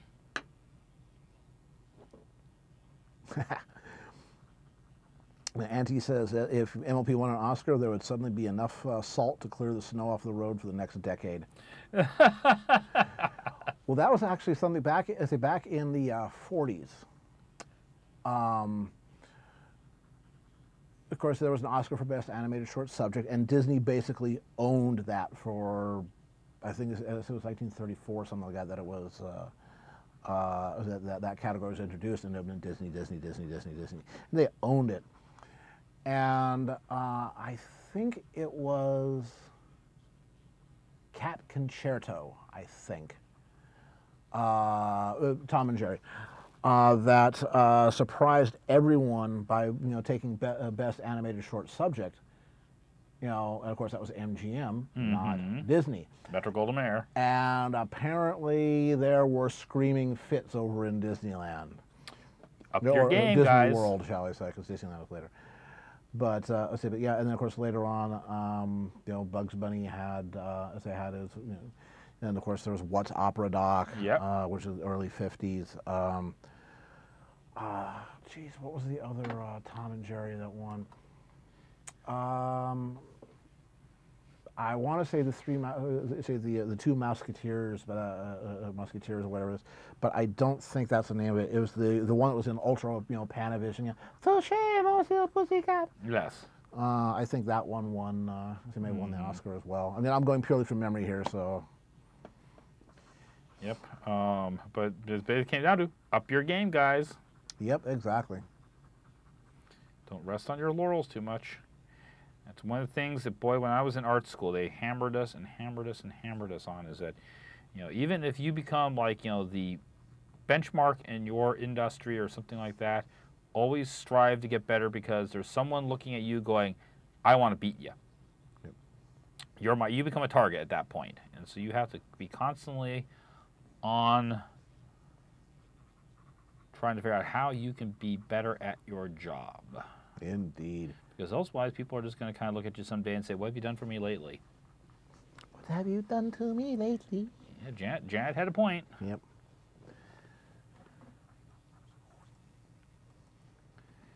So I never take my patrons for granted. I never take my followers for granted. I never take my clients for granted, because I know that if I don't deliver, it's very easy overnight for people to just basically go, we're done with you.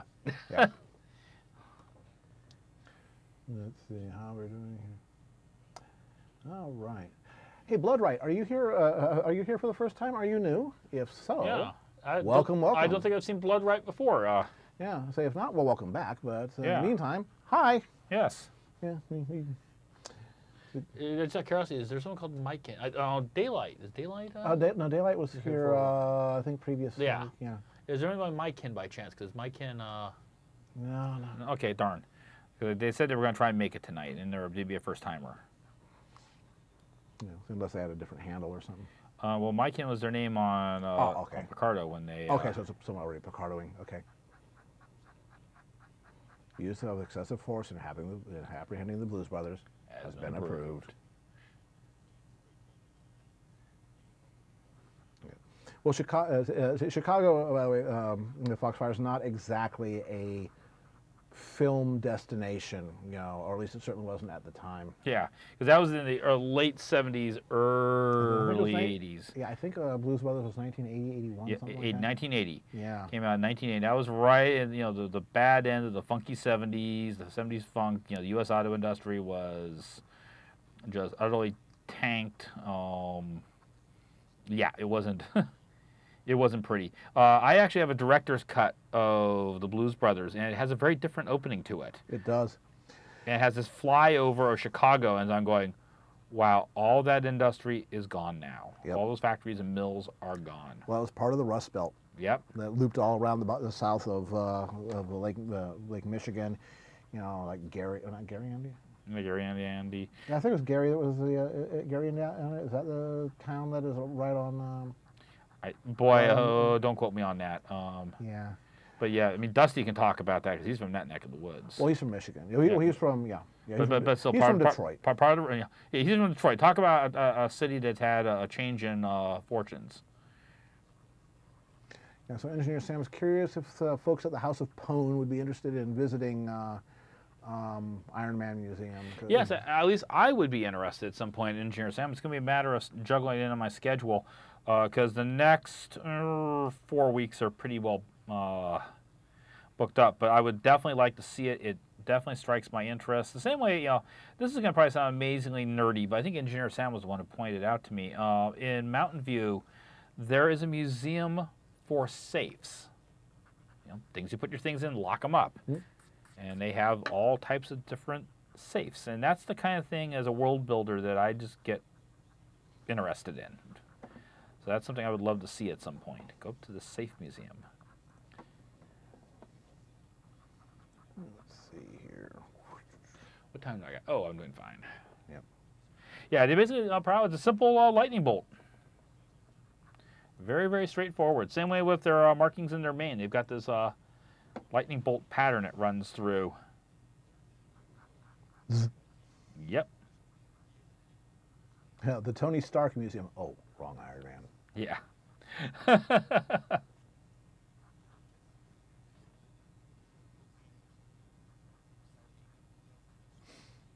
Yeah. And I'm sort of, now, as an off-topic, I mentally reminded I need to get off my ass and get get everything ready to get that D&D campaign going. At the moment, all I really need to do is finish the map. Yep. Gotta have a map. You can't have a D&D campaign without a map. Yep. Get your map here. And Well, so you're going to still be doing your Deer Ranger? Yes, I'm still thinking of doing the Deer Ranger. Or Deer Archer Fighter, which is not the same thing. No, I am still kind of going back and forth on that, but definitely a deer. Primary weapon is definitely going to be a bow. Yeah. So again, if Ranger is more for the hunter type and the stealth, and the stealthy, leave 3 arrows in them before they know what happened to them type, while the master marksman, is the would be the Archer fighter. the fighter with specialization in ranged weapons. I settle fights before I have to get the hand-to-hand when possible. Yeah. Well, the other thing to remember is you're starting at first level, and in D&D 5th edition. That's not quite the kiss of death I seem to remember. And well, no, it's not. But the other thing is that you get your signature abilities, and you sort of choose a specialization for your class at 3rd level. Mm-hmm. So think of levels 1 and 2 as sort of apprentice. Mm-hmm. And that's where you're getting a feel for the character and figuring out, how it works and what you need more Which is actually a good idea, because that means if you've played the character now for a few sessions and everything, you're better. Yeah, I want to go in this direction. Because I could see myself maybe, going, yeah, I want to do this, and then I play the character for a while and go, no, I don't. I want to go in this way. It's not how the character is shaping up.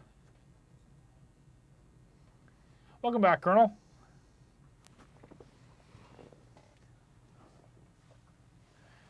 Oh, I got this done a little bit ahead of schedule. Okay, let me go through and tweak this a little bit, refine some stuff up.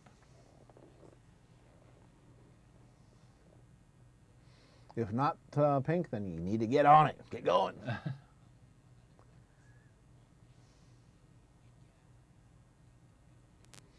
Yeah, there was a Cello Pony and DJ Pone 3. Well, there was a drawing that didn't make the cut that Baron did in that's on DeviantArt.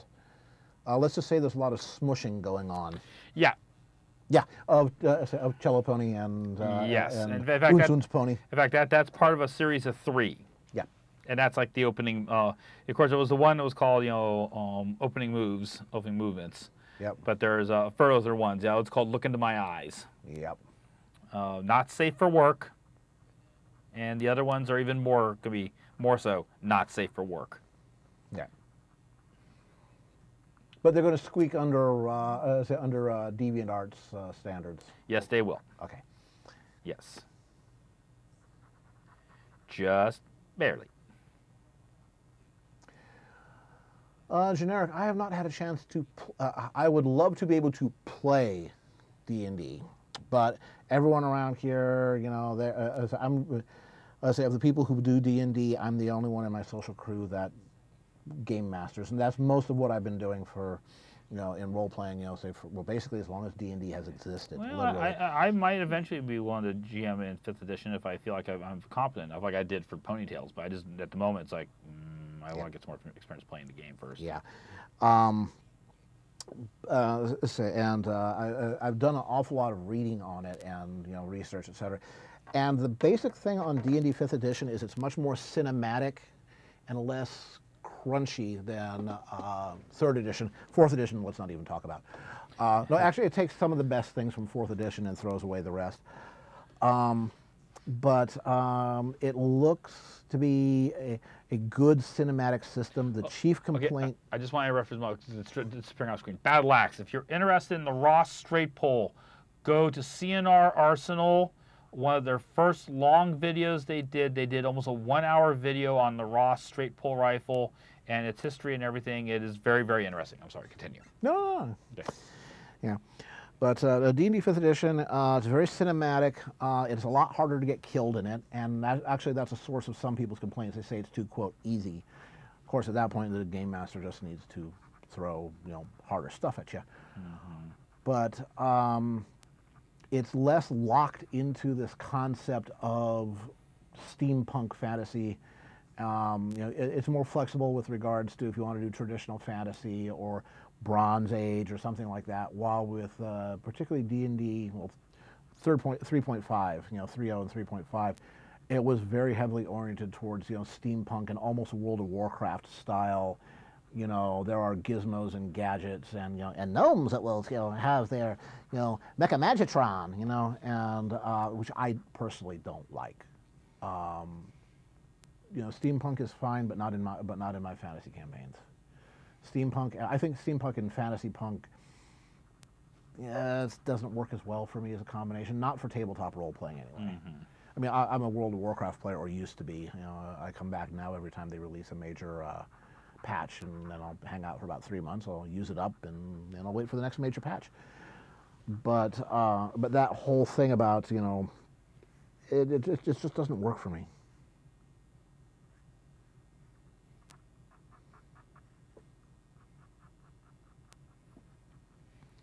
Fourth edition D&D required a USB for players handbook. It seemed that way. They did have some nice digital tools, which people would like to see them do that again for 5th edition. But instead, they're going to do D&D Beyond, which is a paid service. Which, what they need to do is come up with a good, easy-to-use virtual tabletop, something to compete with Roll20.net and other. And other similar, virtual tabletops, but make it easier to use, particularly for the game master. I looked into using Roll20 and hosting an online game, but it is such a pain in the butt to set up a run in advance. And the other thing is that once you set it up, I mean, the players can't suddenly turn left at Albuquerque and go off at somewhere else, because you can't wing it. You can't just It doesn't lend well for sandboxing. Well, yeah, exactly. And while I will get really annoyed at players if everything's they're going to the Dungeon of Awesome and the players are saying, yeah, we're going to go to the Dungeon of Awesome, so I spend 20 hours drawing up the maps of the Dungeon of Awesome and populating it and extending the backstory. Then last minute they can say, no, we're going to go shopping and then we're going to go on the boat across the sea.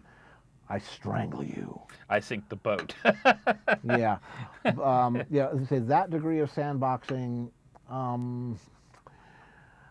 it can be done, but that means you're not going to have any deep experiences with regards to dungeon crawls or other things like that. Local history will get kind of glossed over. Well, yeah, because the thing is you're always in reactive mode. Yeah. You can't plan much. And there's the standard saying is, you do your planning and if the players don't do it, you just put it in your put it in your back pocket and haul it out another day. But that depends on your players. Now, at least you guys, if you go off to the left, you stay off to the left, and yeah. Yeah. Well, as a player, I usually can spot when the GM really, really would like us to go this way, and I'll go, okay, I'm going to go over plays, but I want to make sure we come back on course because it's obvious the GM wants us to go down this road at some point. Yeah. And I found it working with my GM because I don't play with player killer GMs. No. Yeah, I mean, and there are some harsh GMs out there that basically, here's the world, and that's fine, but that's for people who are more, they're less interested in role playing and more interested in solving the problem, as it were. And there's nothing in the world wrong with that. It's just a play style. Yeah, kind of like survival mode. Yeah, well, it's just a play style. And you're less concerned about your character's personality, more concerned about their abilities, more concerned about the backstory of the world, but less concerned about how your character fits into it. Well, I saw a name here, Glorithana. Oh, Gloriantha, memories. Just remember, there are vegetarian trolls, but they can eat elves because elves are considered vegetable matter. I had a character in Lancor Mai. I also had a character in Stormbolt. Yeah. And I even had an annoying Shalana Arroy healer. Oh, yeah, me too. Yeah, yes. Shalana Arroy healer. The most annoying characters. You can't touch me because then no healing will ever work on you ever again. So I'm going to be a jerk. But yeah. Yeah. No. Trolls can eat elves because elves is practically salad. Yep. Actually, it was the funny thing was I had like Shalana Roy, healer, male healer, and the other player in our group had a female Stormbolt warrior princess type barbarian queen type thing. And the sexual tension between the two of them was amazing. You can, yeah, exactly. Oh no, sorry, it was Humakti. It was Humakti, god of death. It's like I don't want to be brought back. My whole point is to die and sit at the feet of my god. So sometimes the tension between the two of them was wonderful. Delicious. Yeah. No, the thing is that, again, I'm very story-oriented, and I go out of my way to not be a player killer, but sometimes, once in a while, you'll find somebody that abuses it. You know, you haul into town, you know, the guard says, you know, stop, you must leave your weapons here. I pick a fight with a guard. Then you deserve to die. Yeah, exactly, you know, or I back-talk to the guard. It's like, well, the guard blows his little whistle, and, you know, and, you know, 5 other guards and 2 mages appear. Now, well, I still don't back down. All right. Then at that point, something like that, that I look upon that as just abusing the situation. Yeah. I will turn you into pate and say re-roll. But that because that's just silly. Yeah. But I have run into people that do that. Yep. Well, I always sense as a thing of trying to establish dominance in the gaming environment. It's like no. Tomb of Horrors this way, you know. Do not lick the funny black sphere in the mouth of the demon. You will regret it. It will not taste good. Now the original Tomb of Horrors was designed to be a player killer dungeon. You know, it's like, okay, you think you're good. Let's see if you can get through this. And they've redone it for 5th edition, but they've watered it down quite a bit. It's still a rough dungeon, but. Okay, well, I got this one done a few minutes ahead of schedule. Oh, nice. Yes. Yeah. So in that case, I'm going to push this button right here. Boop. I'm going to switch. There, I put my signature on it. All right. And I have to go save, and then fine, and then go back over here because I have to click on that. It's one thing I can't do through this. Yes. All right. Yeah. Okay. So no, I did not. I have never run a game in other people's worlds. I've always rolled my own. Early on, I would grab. You know, I ran. You know, the Descent into the Underdark series and Against the Giants. Never ran Tomb of Horrors. I'm not that mean. Yeah, you did run some Ponytails because that was kind of just a general universe. Well, yeah, but that's a little bit different because that one. You have to run it in Equestria. Right. So. Yeah. Let's see here. It's a few minutes ahead of schedule, but I think we're going to go take our break now. Yeah, more time for next hour. Yeah, exactly. Yeah. So. All right, so I'm going to push some buttons right here. We'll see you guys in 5 minutes. Go be biological. Give them Star Trek. I'm going to. Yep, and are you going to want another mule? Sure. Okay, I'll make sure we have the raw materials for that. Sounds perfect. See you guys in 5. Beep.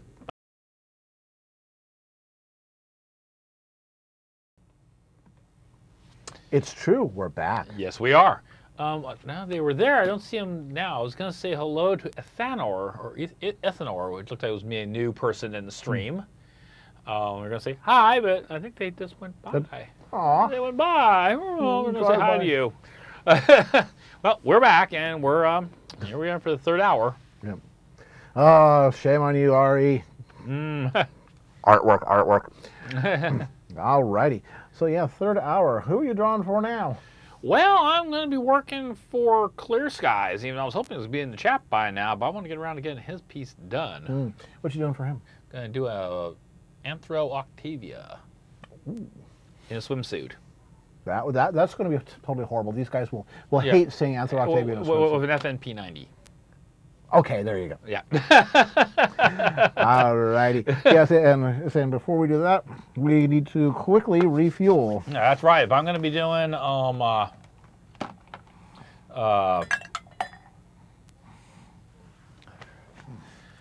so that stuff, I'm going to be on my A game. Yep. Okay. There we go. About that much.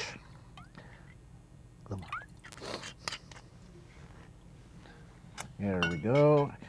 And funky Australian pop tops. Yes. Glug glug glug glug glug glug glug glug glug glug glug glug glug. Gurgle, gurgle, gurgle, gurgle, gurgle. Gluggle gluggle. You ought to pay your water bill, Doc. Yes. Ooh. Ooh. You cut that lamb in half, might as well use the other half. You got it. Enjoy, sir. All right. No. See, Mad Badger, I've already done her with a Colt Monitor rifle, and I've already done her with a Tommy, I think. Oh, no, it was a Colt Monitor rifle, Colt Monitor, okay. and I did her with a Russian PKM machine gun. So I've already done that angle. So new. Yep. More bikini babes with guns. I was pretty certain that people wouldn't complain too much about this. Yeah, there were a couple of videotape series with some regrettable names, but that was, again, bikini models with say, shooting automatic weapons. That was the entire thing, was, you know, scantily clad women with guns.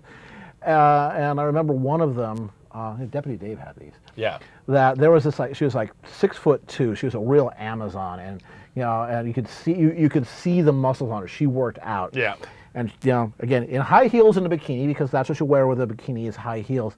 And they gave her the AK-47. It was fully automatic, but she knew how to shoot. Yep. Because I mean, the AK-47 is notorious for, you know, huge amount of control. But she was leaning into it, you know, and she'd go, brat, brat, you know, and she had control of it, you know, and it's like, oh, you know. Of course, then there was the gal that had the Uzi, and the Uzi has a charging knob on top. You know, so there's this thing on top that goes back and forth, and she was holding it like this, so it was going da da da da da da, and she was going, well, okay, there was jiggling in there was secondary movement. Exactly. Yes. You know, it's like, okay. You know. Yeah. Well, that was like the one last year we were down at San Diego Comic-Con, and we were interviewing, my wife and I, at Humanoid Publishing, trying to get Liberty from Hell published at that time, and they had the ADV. This is back, give you an idea of time. Suncoast Video was still around. Suncoast Video, and they had this big, like, 3-story structure with this big 4-foot taiko drum on it, and they had 2 guys from San Diego Taiko pounding away on this, and they had these guys with bullhorns saying, "We're not going to give away T-shirts until you guys start yelling ADV, and then we'll hand out T-shirts." And they had hired a bunch of girls from the local Hooters. And they had these little ADV Suncoast T-shirts on and bikini bottoms, and they had these. They weren't your normal T-shirt guns. They were these semi-automatic ones that ran off like compressed air bottles. And there was this one, and it had like these 5-round box clips you'd stab inside and feed through. And there was this one gal who could have been a perfect Sergeant Vasquez. Oh boy! And she was having the time of her life, and she was good with that thing, and she could pick off fanboys at 70 feet in the head. Yeah, say somebody made an inappropriate comment. Yeah, and so it was very much this case of here she was like, you know, punta, I need to reload, chunk, and she was bowling folks over like 10 pins. Hey Vasquez, you ever been mistaken for a man? No, have you? Yes. So it was. What a concept! You know, they're real people. So here we thought they were just objects. Yes. Surprise! Yeah. Mary, one of them. You'll realize that. Yeah, there's somebody at work. You know, she walks with a limp because I mean, she's in her 50s, but she walks with a limp because when she was on her dirt bike, she went sailing off the edge of an old fire road and fell down a 100-foot cliff. Yeah. And she still hunts. You know, it's like, okay. Yeah. This is not somebody that you want to mess with. Nope. Not your typical. Yeah.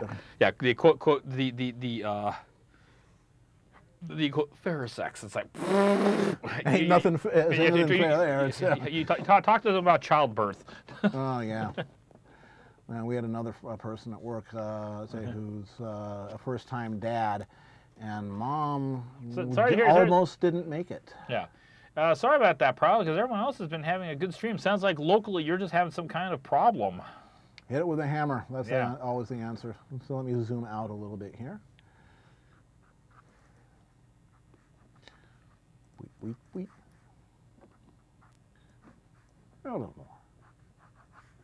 Weep. Maybe less. There. And I will. Move that back. Move that over here. Yeah, that should do. All right, all right. And while you are doing your construction lines, I will do our hourly duty. Because I'm that kind of guy. You do that. I'm going to click on this thing here and click on that thing here, and I'm going to say thank you to University Art for sponsoring Baron, keeping him well supplied with art supplies. And the whole thing with University Art is art supplies, high-end art supplies, art instruction, museum quality framing, again, seminars, art and craft fairs, and again, if you are in Northern California, that would be San Jose, Redwood City, or Sacramento. There are branches of University Art there. Check them out. Again, they do some of the best museum quality. You know, your artwork will still be in great shape 100 years from now, literally, type of framing. I wouldn't get my stuff framed anywhere else. So we want to say thank you to University Art, and once again let you guys know that we're going to be having a couple of the University Art employees who are, you know, they're all artists themselves, going to be joining us over the next few weeks. 2 weeks from now, we're going to be seeing Jeff, and Jeff is a specialist in in Egyptian tomb painting techniques, and he's going to be doing that for us. He's also on the board of directors of the Triton Museum. He is considered to be one of the great experts in the field. Mm-hmm. We're also going to have in October, going to have the return of Jaya King, and her blowtorches, with her blowtorches and hot wax, and a personality that makes Pinkie Pie look positively calm in comparison. Oh, by the time she comes around, I need to get a better piece of encaustica done for her. Absolutely. And another reminder is Jeff's going to be here 2 weeks from now, so Baron is going to have his show next week. So instead of next week normally being an off week, we're going to do another show next weekend. That way we can devote the 30th show to Jeff and his stuff. Yeah, and Jeff's stuff is awesome. He's also he knows how to teach this stuff, and he's quite a character himself. McClaw, that'd be about 3 months, depending upon what you want. If they're all in like Victorian ball gowns, then I'm going to ask for a little bit longer. There you go. And that's assuming black and white. Yeah. So anyway, let me click this here. Say thank you, University Art. Bye, University Art. Also, too, October 14th, University Art will be having their one-day sale. And they are right now having their fall back-to-school sale. So if you need stuff now, they are a good place to go. Absolutely, yeah. And as long as that, just something that just came to mind, yeah, well, there's quite a few folks who normally are here, with us on the show who aren't. Coincidentally, they live in the southern United States. Yes. Right. So, so again, if anybody knows any of our community here who are in the areas affected by Harvey and Irma, and possibly Jose soon. Yeah. Check up on them, see how they're doing. Yeah. Let them know we're thinking about them. Absolutely, and if we can help, we'll do what we can. Yeah. Yeah. One of the folks that shows up here regularly is a first responder, and he's a Texas trooper, and he has been down in Houston dealing with some, the really bad situation there. Mm-hmm. Yeah. So yeah. And that is correct, Rebel. If you don't have to be a $50 patron to get commissions with me. In fact, I've kind of opened up some of my docket again. I've got some new people who have come forward who want work done. But yeah, send me a note. Don't whisper me here on the stream. This isn't the place to do it. Yeah, I'm too busy. Yeah. So hit them up on DeviantArt. That's more or less the center of Baron's art operations. Or through the Smudge Marks Englework site, or even send me a message on Twitter. Oh, which I have to admit, my DeviantArt page views are starting to skyrocket. I'm already having to think about the possibility of my 500,000th page view, and I just finished my 400,000. Well, I guess Fluttershy and Bettina are going to have to plot and plan. I know. You better think about what you do for $1 million. I know, but Bettina's already chewing over that problem in her head. Yeah. Top hedonists are on the job. That's it. Celestia putting Patina over her knee while Fluttershy saying, "I told you so." Yeah. I said it would end this way. I warned you. Yeah. Webster, the best thing to do is again follow Baron's Twitter and take a look on DeviantArt. Say his say again, DeviantArt is very reliable for that kind of thing. Mm-hmm. He was asking, just if there's a good place to keep track of what your commission open status is. The best answer is contact him. Yeah, well, of course, he's talking about Patreon slots there. Unfortunately, Patreon used to have a function where you could basically say, okay, let me know if a particular tier slot pops open, and they got rid of that function last year. And it's like, oh, darn it, that was actually kind of handy. It was probably getting abused in some way or another. Yeah, possibly. But they got rid of it, so unfortunately, you just can't sign up and put a watch and get an alert on your phone. Hey, a slot is opened up. Yep. So yeah, Webster says he sent a commission request a while back, but didn't get a response. So okay, it may have disappeared into the bit bucket. Yeah, send it again, please. Yeah, just keep poking at him until you get an answer. Yeah. Duke is like, what was that about? Fluttershy over Celestia's knee? No, that would be Patina, because Fluttershy is nice. She would never do anything that would land herself in that situation. Yeah. Patina, on the other hand. Of course, the problem is with Patina, she might enjoy it. Yes. Yes, she probably would, actually. I know her. Duca, traditionally, it's Luna. Luna and Fluttershy. There's been a lot, like the night Fluttershy exploded. It was one of the classic fanfics. That people have shipped Luna and Fluttershy several times, and it's kind of a thing. I mean, I remember all the way back like the early days of the fandom with Luna's Day Off, where the author actually did a decent job of pairing up Luna and Fluttershy. Yeah, Luna and Fluttershy, again, the night Fluttershy exploded. Luna comes to Fluttershy in her dreams, and things happen. Yeah. Because things.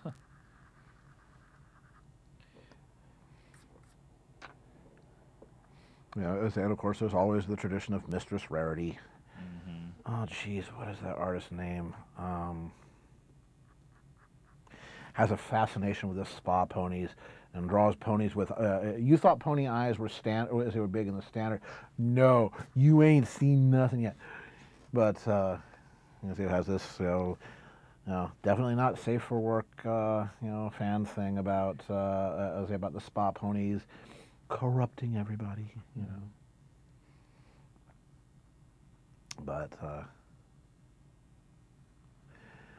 let's see what else we got here. Of course, it's one thing for to be most often open for work, and another for the customers to think you're a sweatshop worker. You're a sweatshop worker, aren't you, Baron? Well, to a certain extent, yeah, I pay my bills this way. What I'm doing here at the streaming, why I make a thing of I try to post once a day to Twitter, once a day to DeviantArt, is because I consider that part of my job now. This is what I do for a living. I don't have a day job. And in fact, I should actually because I haven't done it yet tonight, take a moment and thank my patrons on Patreon, because without them, this wouldn't have happened. Back in 2015, I took the leap. Yeah. And they've basically stood by me the whole time, and it's like, okay, Yeah, well, again, Patreon is the foundation and the predictable part of your income. Yes. Yeah, and the part that you can absolutely budget around. And I need to make an adjustment here. Adjust? No, you don't have to adjust. I'm just going back and forth moving the character paper around so I can get to the right angle. I'm just going to zoom out a little bit. Okay, whatever. Whatever. I'll zoom what I want.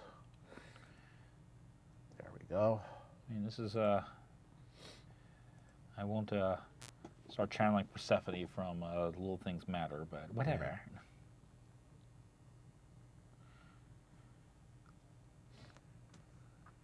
Yeah, let's take another quick check, see if we have any new folks here.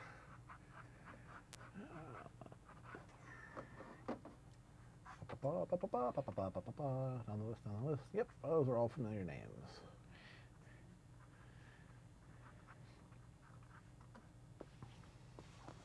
Alrighty. Do that mount back a flip, but we'll twiddle that. I actually need to take care of something at the moment. What you got? Well, I need to get the P90 in. I want to make sure because one of the things I notice quite often when people do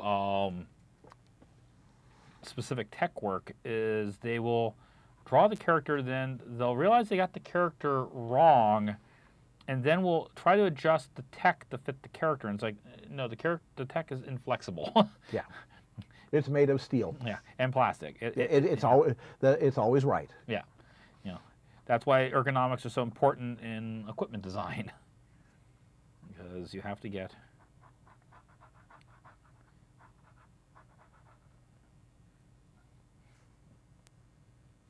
And of course, the P90 is a lot smaller than people sometimes give it credit. It's very compact. It's a very well, it's a PDW. Yeah. Well, yeah, personal defense. Yeah. Yeah. Well, that's its whole point. It's it's always there. Yeah, it's the same class of, like, say, the Ingram Mac 10. Yeah. Little tiny buzz gun. Except a little bit more range and accuracy and a bit better armor penetration and much more controllable in full auto. Yep. Well, see, the whole point of, like, the Ingram Mac 10 and other ultra compact full autos is the guy is in your face, and you have to render them completely unable to do whatever it is they're going to do, to click the dead man switch in half a second. Yeah, and made famous in Stargate. Yes. Yes.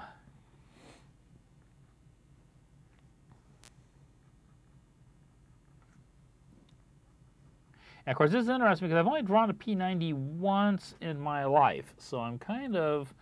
I decided I had this image click in my head. Patina kind of Blackbear would show me a slideshow again.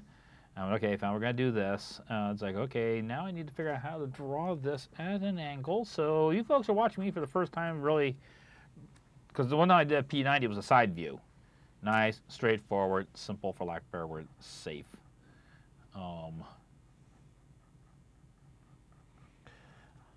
Well, Pink, why don't you write some? So she wishes that there was more fan fiction of, say, Pinkamena, but not as the psycho killer, but more the sad Pinkamena. Mm-hmm. Well, get on it. Yep, best way is to solve that We'll read it. Yep, best way to solve that problem is Yeah. create the content. Yeah, so Pinks are doing that with their own comics. So, yep, good stuff. Mm-hmm.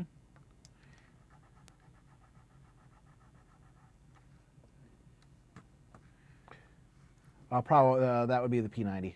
Yep. Yeah, that was talking about one particular say bullpupish submachine gun that Mr. Baron is equipping this character with right now. Yes. Very, very. And I remember when it first came out. Of course, it was funny because when it first came out, I thought the thing was a lot bigger than it was, because they always just showed the picture as this kind of still life photo. Nothing for scale. Yeah. Then when it was like, oh, it's tiny. Yeah. In fact, it was funny because Adam Warren did some Dirty Pair comics right in the early 90s, and he had a picture of a bunch of guys with these, and he drew them like these large squat automatic weapons, and it's like, no. That's the P9000, yeah. Yeah. The P2000, yes. F2000 or FS2000, which they've kind of have dropped. They're not really going anywhere with that. Most of the bullpups are not actually taking off.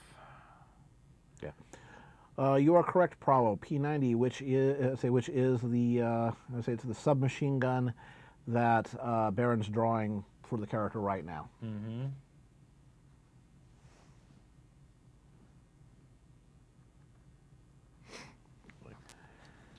Okay. Crunch. Comic based on a sad, not crazy Pink Pony? Link. Yes. Link. Linky Yes. Linky. Linky Linky. Get people looking, reading it. Share. Give.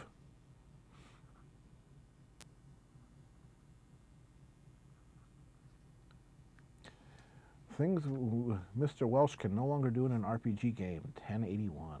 Even if the rules allow it, my sumo wrestler cannot take superhuman attractiveness. Oh, I don't know. There's some. Well, it's, again, attractiveness is contextual, and there are some sumo wrestlers in Japan that are that have just this absolute cult following of the young ladies. You know, to just think that they're the greatest. It's like, you know, Gabriel Iglesias, you know, fluffy. Mm-hmm. You know, I mean, it's like he is considered by by you know, quite a substantial fan base to be, you know, and a lot of it has to do, of course, with personality. Exactly. You know, I mean, what's the definition of a 10? A 5 that smiles. Mm-hmm. You know. I'm reminded of the actor who plays La Machete. Oh, yeah, Danny Trejo. Yes, who has this almost. Oh, he's butt ugly. He's homely. Ugly, almost to the point of being beautiful. He is a platonic ideal of a particular kind of ugly, but again, he radiates macho. Yeah. And it's those signals that people pick up and react to. Yep. You know, it's not necessarily physical form, it's attitude, and again, what people find attractive and what signals point to that, whatever that axis of attractiveness is. It's not always what people think it is. Oh, Fizzykin, glad you can make it back.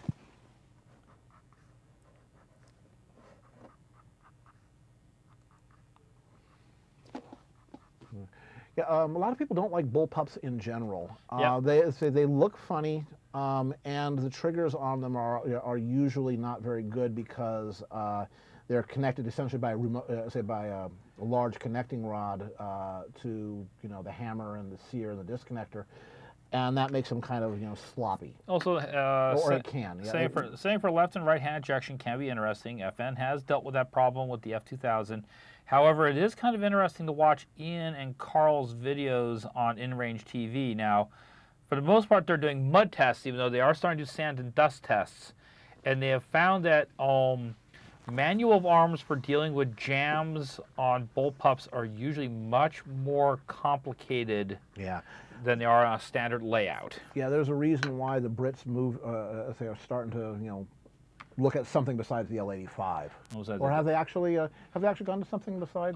They're sticking it out with the L85 more out of politics than procurement has such a huge amount of politics associated with it, and national pride and stubbornness, and also too, they did go back to H&K, and H&K kind of fixed most of the problems, but it's a case of I think they would like to switch over to like the G36 or the M4 carbine, but at the moment it sounds like they're going to.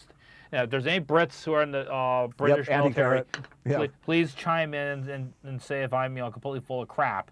But it sounds like they're going to stay with the LA5 A2 for at least the next decade or so before they change anything out. But for some of their cases, they still pull out M4s. And I imagine that, you know, they're a lot better than they used to be. Just like the M16 when it first came out was junk. Well, not so much the M16. The ammo was right. Yeah, they used the wrong powder in the wrong gunpowder in the 5.56 millimeter ammo. It was the problem is that it was a slow burning powder. And a few inches down the barrel from the chamber, there's a little port that bleeds off some of the gas from, you know, the burning gunpowder, and that operates a piston that cycles the M16. If the powder isn't done burning by then, there's unburned powder will clog it up. Yeah. You know, and then make the gun jam. And they weren't issuing clean kits with them in NOM initially and everything. Right. In fact, once again, self-cleaning gun, there's no such thing. Yeah. One of the videos that Ian and Carl put up was with a very long, about half-hour plus interview of Ed Sullivan, who was one of the people who worked with Eugene Stoner on the original AR-15 project. And when they get to the part in the interview and they start talking about the powder selection, this is a man almost 50 years after the fact, and you can tell that he is absolutely livid because he says, we told them not to do that, and good men died for no good reason. Yeah, that's, again, messed up procurement and politics associated with that. Yeah, it gets soldiers killed. Oh, yeah. Now, the reason why the U.S. you know had that problem was that they had this tremendous amount of powder that was used in the 7.62 NATO round, and even earlier. Yeah, and earlier, yeah, from, you know, 30-06s and from, you know, from, you know, the M1 Garand, from the M14 and the M1A, and they said, well, we're just going to use that. You know, it's like, but that's a slow burning powder. You need almost a pistol powder, something that's done burning by the time the bullets traveled 3 or 4 inches. In the say in a in a 223, you know, or a 5.56 if you want to be elementary about it. And nope, we're going to do that. Senator Gasbag says so. You know, and yeah, people died. Yeah. But I find it interesting that they've done the mud test, and the only rifle that has passed their mud test is the AR-15. And then they were also very, very amused when about a year ago. In fact, they have a follow-up article talking about it. They did the video on the AK-47, and the AK-47 did not do as good as the AR-15 did in the mud test. Yep. And then as a result of the that they suddenly had all these this huge amount of hits on this one video, and it shot like 1 million+ videos, and that's like a huge number for them. And they started going, what the heck is going on here? And they started looking into it, and Russian TV had taken their video and had edited to make it look like they were saying that they were amazed at how well the AK-47 had done in the mud test. And they went, no, that's not what happened. And then like a few weeks later, Ukrainian TV ran a thing saying, here we can show where the Russians basically took this American video and doctored it, and they took a different weapon that they had done a mud test. And I said, that's not the right weapon. And so they said, Busted. Yeah, they said, only thing we can say is, take everything with a little grain of salt. Exactly. Check your sources. We're very happy. People happy. get religious about it. Oh yeah. Yeah. In fact, that's one of the big things they talked about is saying, people put they've put a lot of their ego in these things, where they should just be looking at what's the right tool for the job and leave it at that. Yep. Yeah. Angi is actually curious on a slight tangent. Have you ever drawn girls in slingshot bikinis before? Yes, I have. There you go. In fact, the one I did of Chrysalis was in a slingshot bikini. Postage stamp. Yeah. And she made it work. Yeah. But yeah, on the whole thing with AR-15s and M16s, personally, I don't care for them because I don't like the 223 as a round. You can't hunt with it. And and if you're going to use it for say for defense, it either overpenetrates or it can't defeat even like the side of a car door. Easily deflected by glass, etc. We had an incident in Sacramento about 25 years ago, where a guy took over I think it was a Good Guys? Best Buys. Best Buys. Basically took over a big store, took all the employees hostage. And I said, if you come after me, I'll shoot them. And he had them all lying down on the floor and pointing a gun at him there. And the cops decided that he was probably going to shoot these people, so they told the sniper to take the shot through the window. The sniper had a 223, which is, I guess, a very lightweight round. It deflected off of the glass instead of going through the glass and hitting the guy. And the guy went, "Oh crap!" and ran away. But he emptied his gun into the hostages as he did, and several people were killed because they used the wrong bullet for the job. And again, you want a 30 caliber or better if you're going to be doing sniper work. Now, it doesn't matter if it's cop or anything else. Now they have improved the round, and there's some rounds, some 5.56 that are a lot better than what they had there at the Best Buy. But yeah, it is a problem. But yeah, like I say, you can hunt. It's good for varmint, but they won't let you hunt deer with it. And of course, that's a condition that we're putting on it. Our people may have different demands they want from the round and the weapon, but it is a very reliable weapon, one way or the other. Yep. It's kind of become the de facto standard around the world. Yeah, well, again, the M16, was also the fact that you can get them dirt cheap, and they have worked the bugs out, and of course the AK-47, which can be manufactured almost anywhere in the world with very basic tools, they are dominant to this day for a reason. It's kind of like with bolt-action rifles, the Mauser design, or the Enfield. Or the Enfield. Nobody's ever improved on them. Once again, it is interesting on in-range watching Ian and Carl run two-gun matches with bolt-action rifles. And I've seen them run the same matches with like ARs and AKs, and how much harder it is to run one of those with a bolt gun, especially when you have to reload from stripper clips.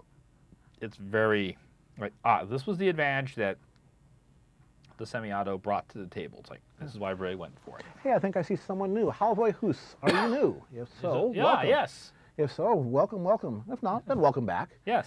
So it says Pinky gets the P90S, Fluttershy, say a Barrett 82A1, Sniper Shy. I've seen some drawings like that. Yeah.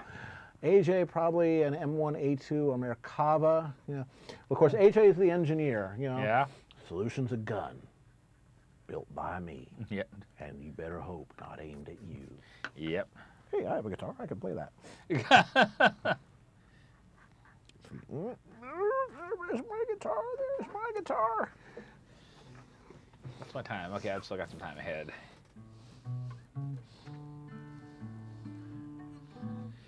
Bulk bicycle Walther BBK.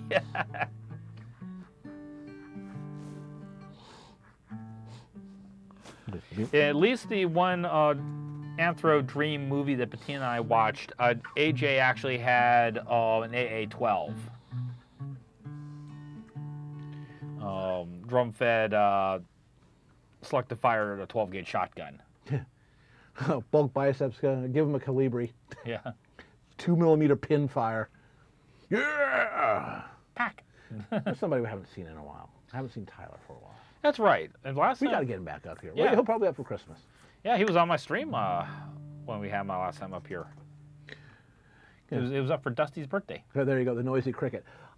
Yeah. We know the person who made that. the prop. A gentleman named Ed Klein. He made the props for that movie. Yeah. So he's I think he's gone now. A professional prop maker for Hollywood and a member of various assorted and sundry fandoms. But yeah, he made, among other things, the noisy cricket. Mm-hmm. So yeah. He also did some work on the Babylon 5, if I remember correctly. He did some work on the PPGs, if I remember correctly. Yep, exactly. Yeah, so Duco would like to know what your favorite fantasy firearm is. Favorite fantasy firearm? Okay. Fantasy, sci-fi, whatever. Right. That is a favorite not real. Right. You wish it was real so you could have one.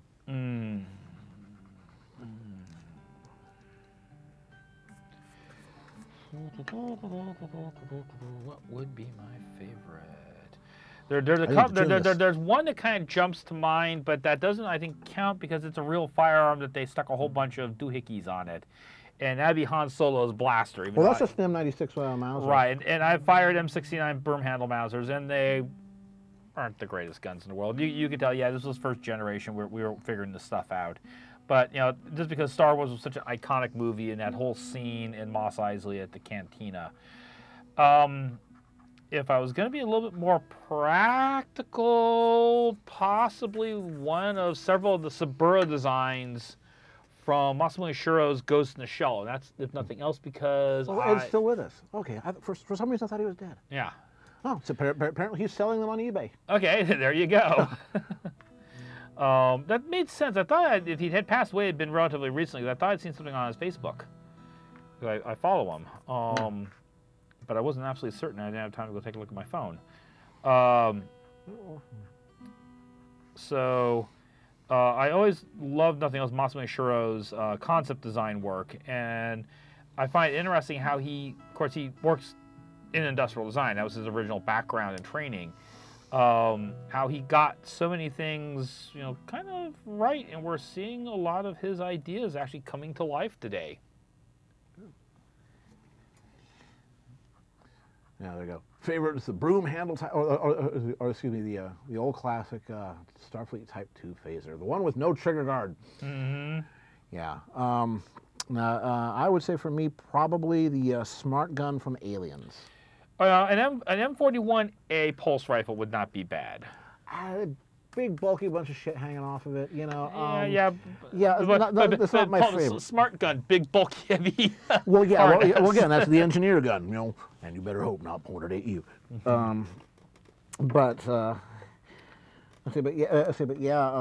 Aliens, all of their made up military hardware just look great. Yep.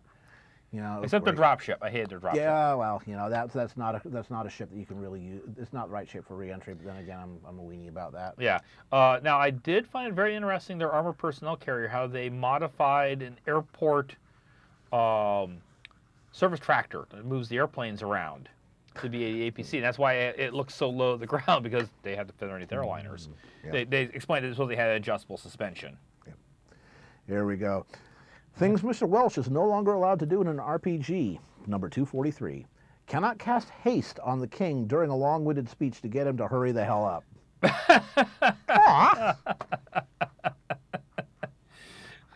I cast shrink hands. Oh, wait. Yeah. Oh yeah, that was a nice one. You know, the Star Trek First Contact era phaser rifle. Yes. It actually looked like a weapon. Right. Yes. You know, as opposed to these. You have these weird. You know, a lot of science fiction movies like to do these. Home cleaner devices. Well, these two-handed, you know, rifles, but they don't have a shoulder stock. Nope. They just have two pistol grips. It's like you can't hit crap with that. Not you know, any distances greater than handgun. I actually found out one of the reasons why they have a tendency of doing that is that by not having the actors or actresses shoulder the rifle, they feel it's clearer and more easily to be able to see their faces. Well, yeah, I mean that's totally understandable, but but looking at the actual. You know. Yeah, it don't work. That's why I also liked Babylon 5, because a lot of their gear looked like it looked like real gear. Yeah, don't point that at me, please.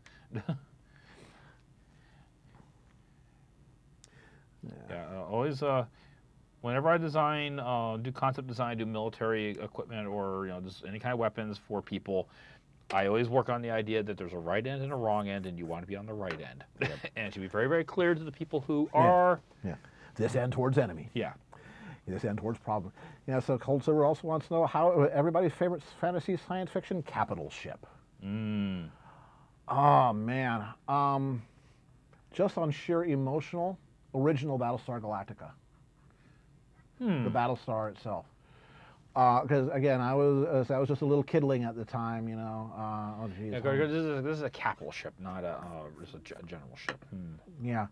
But I mean, the Battlestar Galactica. I mean, it was a carrier, you know, and you know, and it was the last. Well, there was the Pegasus with, you know, commanded by Lloyd Bridges, but you know, realistically, you know, it was the last one there. But you know, again, it had that purposeful look to it. You know, even though it was, of course, you know, it was a very kiddie design.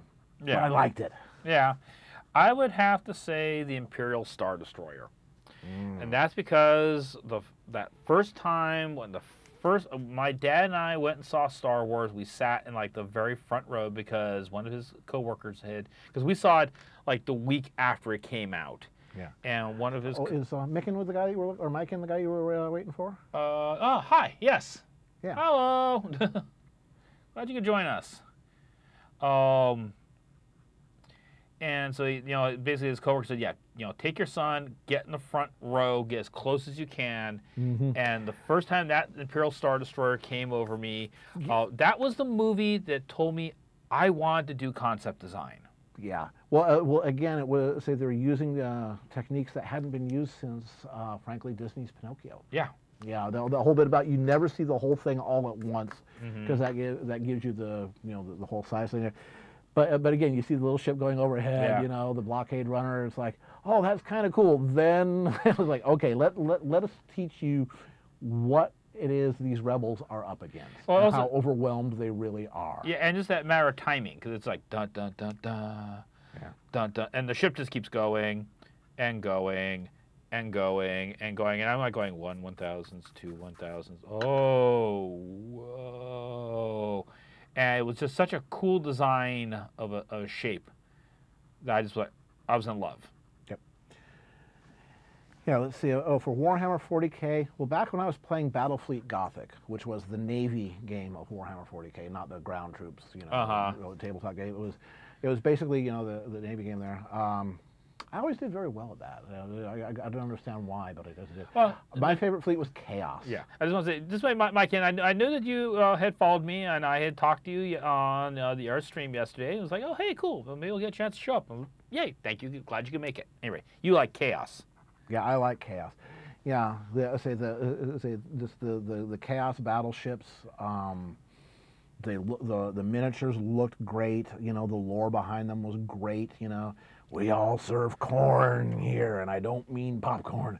You know, and Or the group. Yeah, and again, I always paid the extra points to get Kill Frenzy, you know, which was one particular ship. Mm-hmm. And I say again, they were incredibly flexible ships in that they had great fire arcs and they were tough.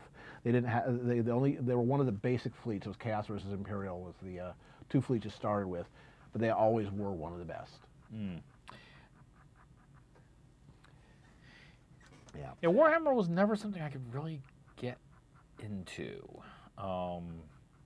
It definitely falls under my category I call big rivet sci-fi. Yeah, exactly. Well, again, it's steampunk. Yeah. Yeah. Yeah, say, Chaos battleships, heresy. Exactly. Of course, I know Colonel Yeo loves Warhammer 40K. He's a serious... Yeah. But I think correct me if I'm wrong, Colonel, you like Imperial.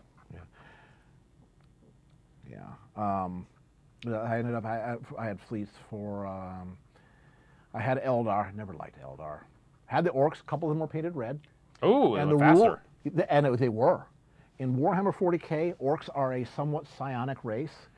And if the crew of a ship collectively believes that painting it red makes it go faster, it does. You know, if they believe that their ship, it's leaking air, quick, put a piece of plywood over it and hammer it in place.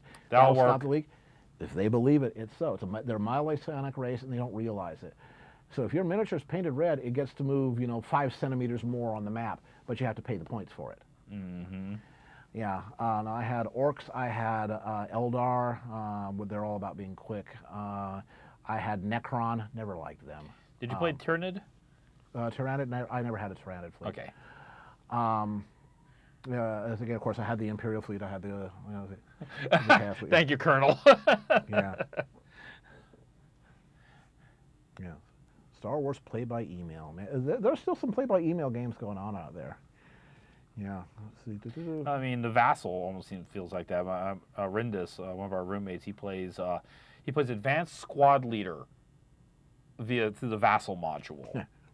Better than him than me. Mad Badger, my orcs have red shoes and pinstripes. Oh, they're Gopniks. Yes. You got orc Gopniks. With Adidas. Yes. Say cheeky breaky. Yeah. Stay cheeky breaky. Yeah. Yeah. By the way, guys, go look up Life of Boris on YouTube. Very fun fellow, very entertaining. Those are good recipes too. Yeah, when he does cooking with Boris, Slav style. The recipes are good. Yeah, again, it's like just earlier today, for lunch, yes, I served up, Boris's birthday blin. Blin are Russian pancakes. And he has a recipe he does that uses, instead of milk, it uses kefir, which is sort of like a drinkable yogurt. And kind of like buttermilk. Yeah, kind of. And sweetened condensed milk. And again, those stay with you for a long time. They're like lead, It's like we had them at 1 o'clock, and I'm still not hungry. Yeah, it gave me serious food coma. Oh yeah. He came downstairs and found me asleep. Things Mr. Welsh is no longer allowed to do in an RPG, number 1889. Slipping a melt-a-bomb on the Emperor's Children Marine and putting his resulting efforts to get it off on YouTube gets me a corruption point. That's kind of a... Okay, let me parse that there. Yeah. Skipping and putting his resulting efforts to get it off on YouTube gets me a corruption point. Yeah. See. Yeah, Blood Bowl. Apparently Mad Badger has a Blood Bowl pony. Yes, he does. Yeah, he actually, with my permission, he created a Skybrush Blood Bowl pony. My character's apparently great claim to fame was I was knocked out most often in a season. That is a high resolution pick. There's the Dusty Cat pony. Yes. Yeah.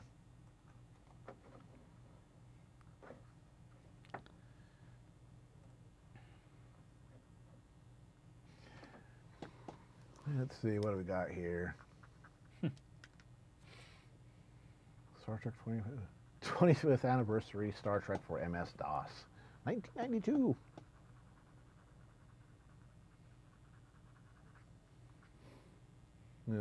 Simpler time.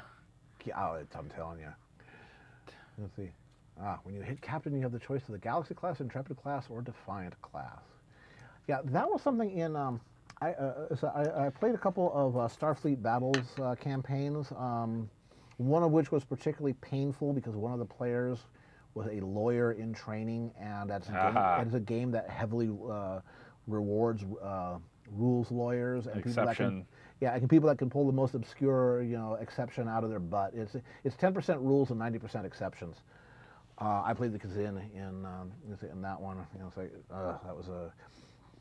That was a campaign that I had set everything up in a major battle so that all of my torpedoes arrived at the same time. The Kazin chucked missiles in that game, and it was perfectly timed so all the waves arrived at once. And he pulled out an O'Reilly rule because it was game year 168, and on game year 168 and 169, Kazinti missiles of this class, are always destroyed by Federation point defense of that class. So. So every single one of my missiles, without even having to do dice rolls, just disappeared. Yeah. That was the last game that I attended in that one. That was just too much. I rage quit. Yeah, Howell Hills. You were here before, I remember. Howell Hills. That was. Howell Hills. Yes. So I actually saw the motion picture era Enterprise before watching the original series. So yeah, it certainly is more graceful. Mm-hmm. Nothing against the classic Jeffries Enterprise, but the Miners Jennings version was what it felt like. That must be why the term Jeffries tube comes from the guy that designed the original model. And of course, one of the things that was very interesting when they were designing the Enterprise is they went down to a hobby shop and they bought all the models they could find of spaceships and rockets and things like that from classic sci-fi or things that NASA was looking at, and they went back to the studio and they said, we're not going to do anything like this. Yep. On purpose. Yep. Yeah. Jeez. Starfleet battles. Yeah. Of course, there was the I think it was the Klingon. Guys, correct me if I'm wrong. It was the B-10 or something like that. The Klingon abomination, basically, basically I think it was like a 300-point ship, and like the Enterprise was like 160 points or something like that. It was this hulking, ginormous looking variant of looked like the D7, which is the classic Klingon ship. Mm-hmm. Was their dreadnought? Yeah, exactly. And nobody else had anything that big. Of course, it was a big, slow target. Yeah, no, eventually the Federation, I thought, got their dreadnought class, but it was a response to that thing, which it was. It was a ginormous hunk of occupied space.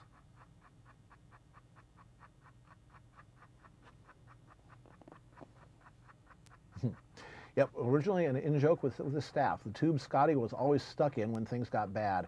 Matt Jeffries was in charge of the set decoration, so it was called that damned Jeffries tube, because apparently it's very cramped and a pain about to get in and out of. Yeah. Mm-hmm. And thus it's stuck. It's the Jeffries tube. It was like the GNDN module. Mm-hmm. GNDN modules appear in Star Trek. They appear in, in Airplane 2. Does nothing. Goes nowhere, does nothing. Yes. Yeah. Hello, Toxic. Hey, hey. Yeah. I kind of like Star Trek Generations. What the hell, Kirk died in it, No, my favorite of the Star Trek movies was First Contact.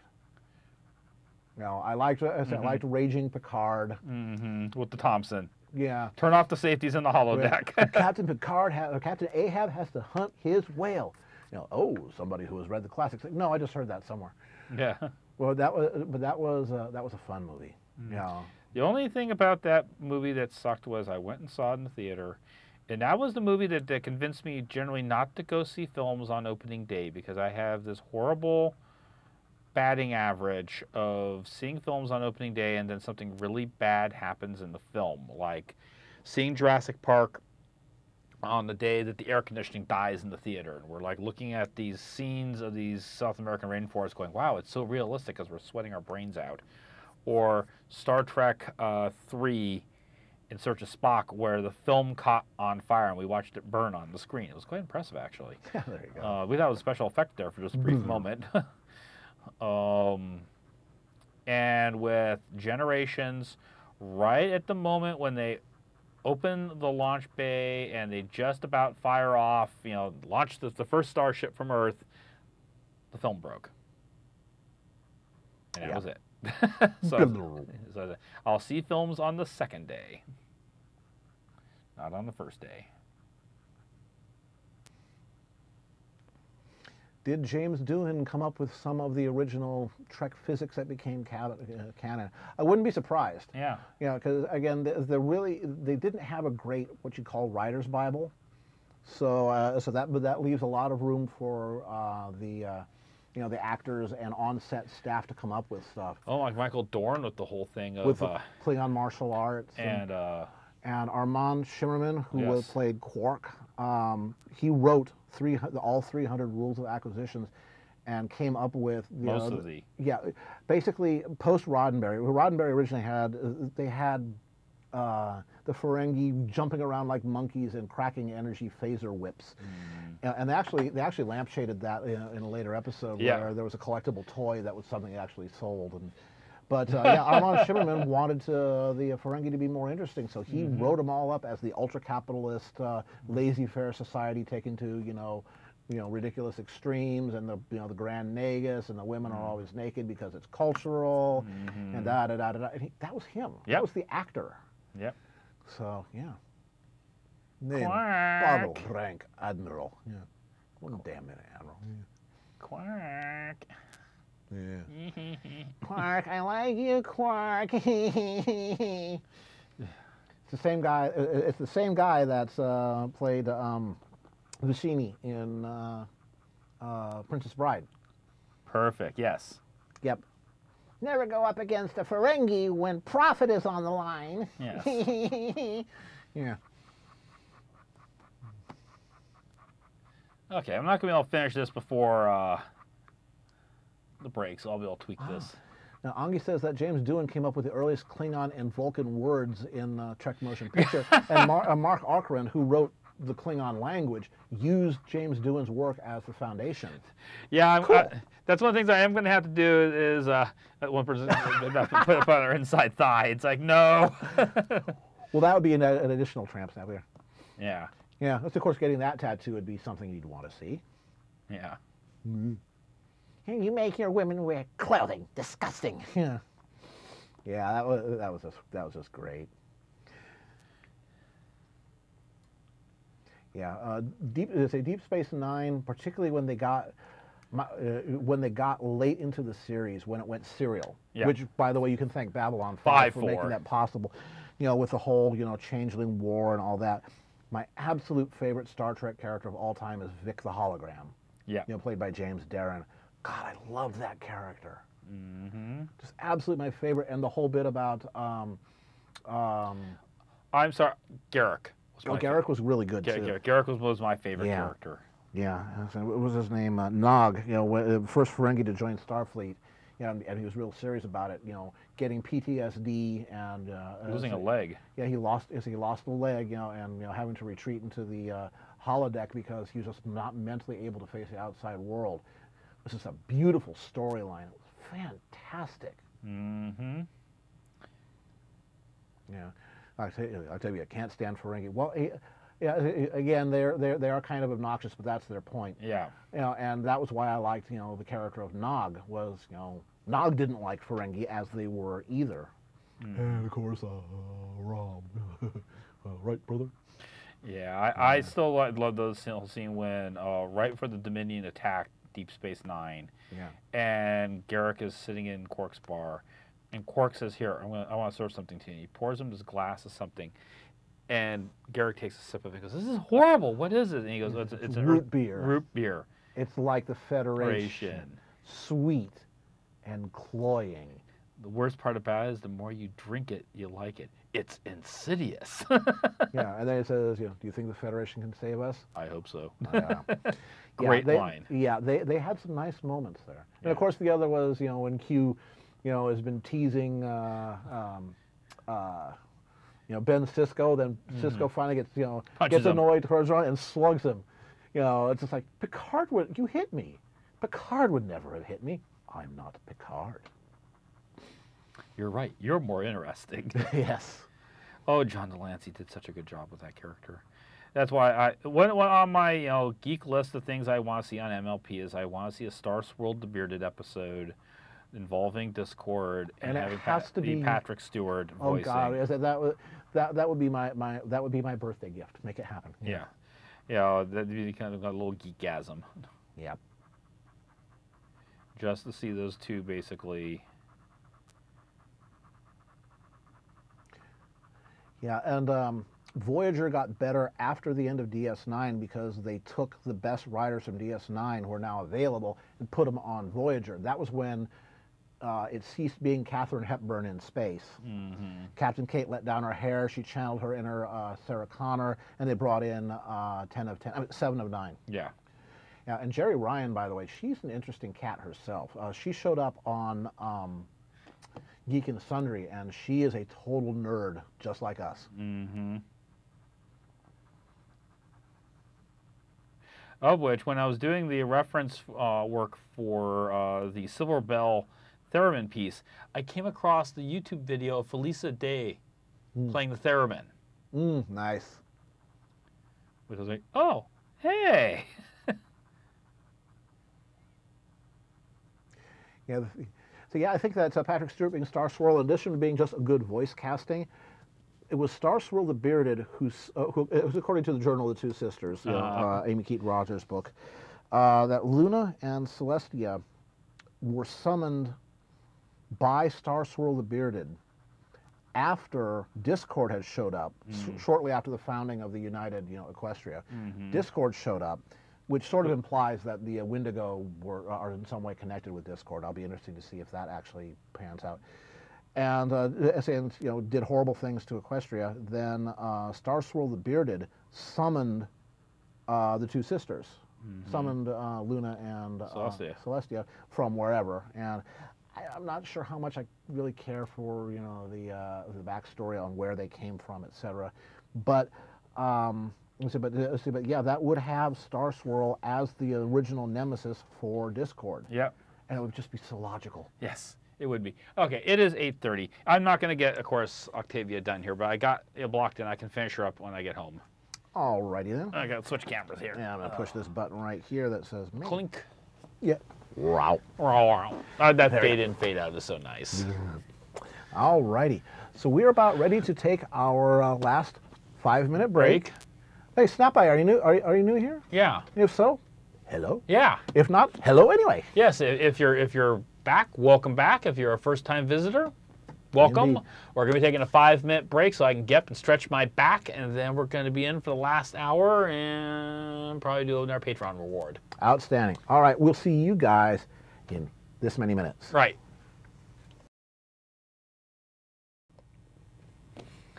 Pony Poemi, huh? Yeah. Yeah.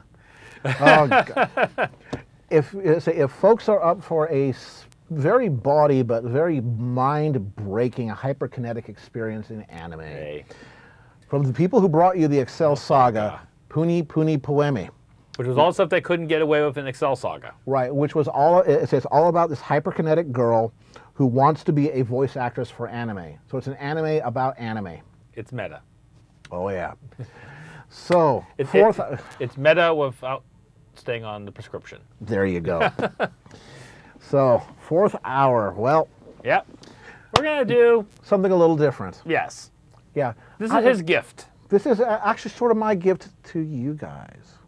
I made a joke earlier in the show about a certain unicorn with a $sign on her rump needs to be put over a certain princess's knee and get a little, because, well, she's naughty.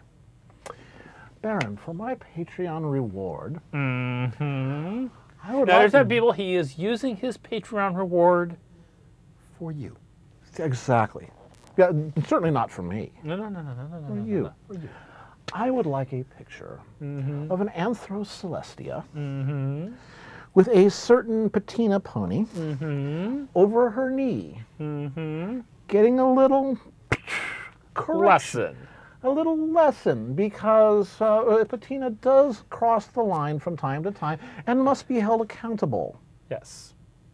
So, I don't know if we'll be able to get this all finished. No, this is going to be with the hand. Just the hand.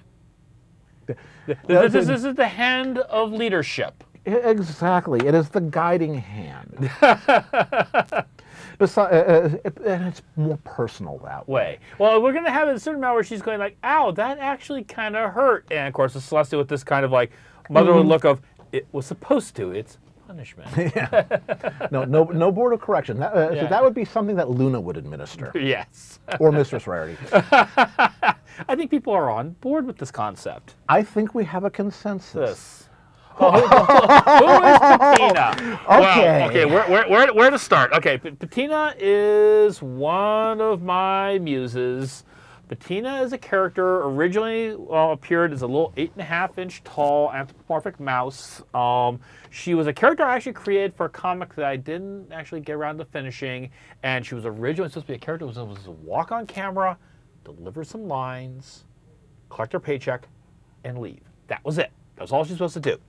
That lasted about 20 seconds when she effectively grabbed the camera in my head, turned around and said, I'm not going anywhere, I have things to say. That was 1992. I've been stuck with her ever since. She's about the closest thing I have to a muse. She is the only character I have who knows that she is basically a creation of my subconscious. She knows she lives in my head. She knows she lives in other people's heads, too, and she has popped up in other folks' heads. Yep.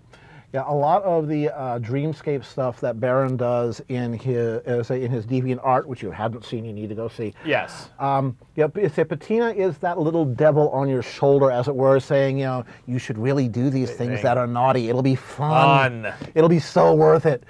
You know, well, we're going to find out. Yeah, and also, too, in the Equestria dreamscape, because I'm a lucid dreamer, if you poke her cutie mark just right, it makes an old-fashioned ka-ching cash register sound effect. Yep. Now, again, she is the original Miss Bad Influence. Yes. Yeah. Some people like to say her special power, her special talent as a pony is corruption. I would say it's lowering inhibitions. Yes. She is that, you know, the living personification of that bottle of something that makes you wake up in the morning and go, what did I just do? All right. So that's what we're going to start working on here, folks. Like I say, probably such a sacrifice that we're making here. Yeah, she starts rearranging the furniture in my head. Yeah, thank you, Frank. Yep, that's. Perhaps the most iconic image of. Okay, let's see what Catspaw thinks the most iconic image of Patina is. Boom, download. Go faster, old laptop. Go faster. Well, that's certainly one of the iconic. Yeah, that's in her mouse form. Yeah. And she's the only character I have who knows. She has access to some of like the admin privileges, for lack of a better word. She's figured out how to change her her figure and form. Originally, it was just a mouse. Then she figured out how to become an MLP unicorn pony. Yep. Then she figured out how to become an anthro unicorn pony. Then she figured out how to become a bat pony. Then she figured out how to become a griffin. Then she finally figured out how to become a human. Yeah. So she and Twilight don't get along. Nope. That is correct, because Twilight is all about tradition and being conventional, and this is how you do it because it's written down in a book, and Patina's like, oh, heck with that. Yeah. And the other thing, of course, is that Twilight being kind of clueless about interpersonal relationships and the aspects thereof, you know, Patina's like, oh, you're my special friend. Well, actually, just so people know, if you folks are my patrons on Patreon, you guys get to see stuff a week early, but tomorrow there's going to be a new thing that's going to be, I think it goes up tomorrow on just Deviant Art, which deals with Patina and Twilight, and because one of the things is that Celestia instructed Twilight that she had to instruct Patina on magic, since she was a unicorn all of a sudden, and what has happened with that and how things are starting to go a little bit haywire. And of course, Patina's and Twilight's subconscious doing amazing things.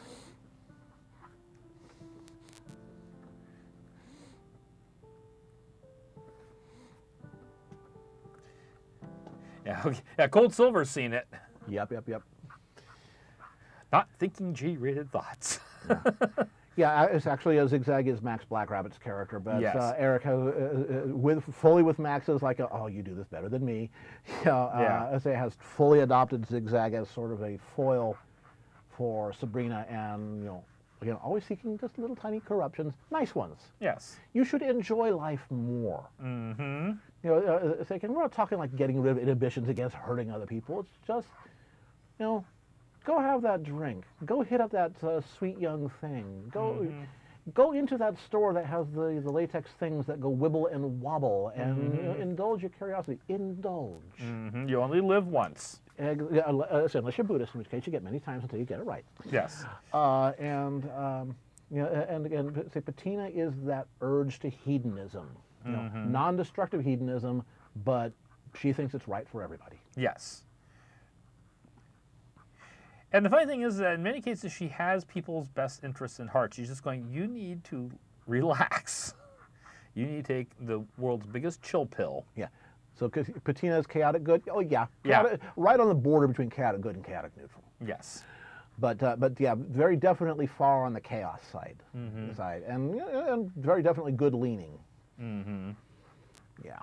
Because I mean, of course, things have happened in my dreamscape. Of course, it gets very, very amusing because there will be a posting that will come up in the relatively, probably won't happen this year, but the beginning of next year, it'll probably come up as a posting, where Apple Bloom, just, she's been told not to do it. She can't help it. She's curious. She keeps hearing people talking about Patina, and she goes into Patina's dreamscape one night. And comes back a more worldly and somewhat battle-scarred young lady. Yes, and I will not spare the line that comes out of it, but it actually becomes a reoccurring line for a phrase that Apple Bloom uses after that point. A little haywire. Yeah, temptation should always have the right of way. There you go. Oh yes, yeah, patina and discord. Yeah. Oh, that's going to be an interesting tsundere relationship. Yes, they have met. They now know each other. They do lunch. Yeah. I'll leave it at that. Yeah. No, Helen Lovejoy from The Simpsons, I believe. Yeah. Yeah. The disapproving. You shouldn't do that. Yeah. That's naughty.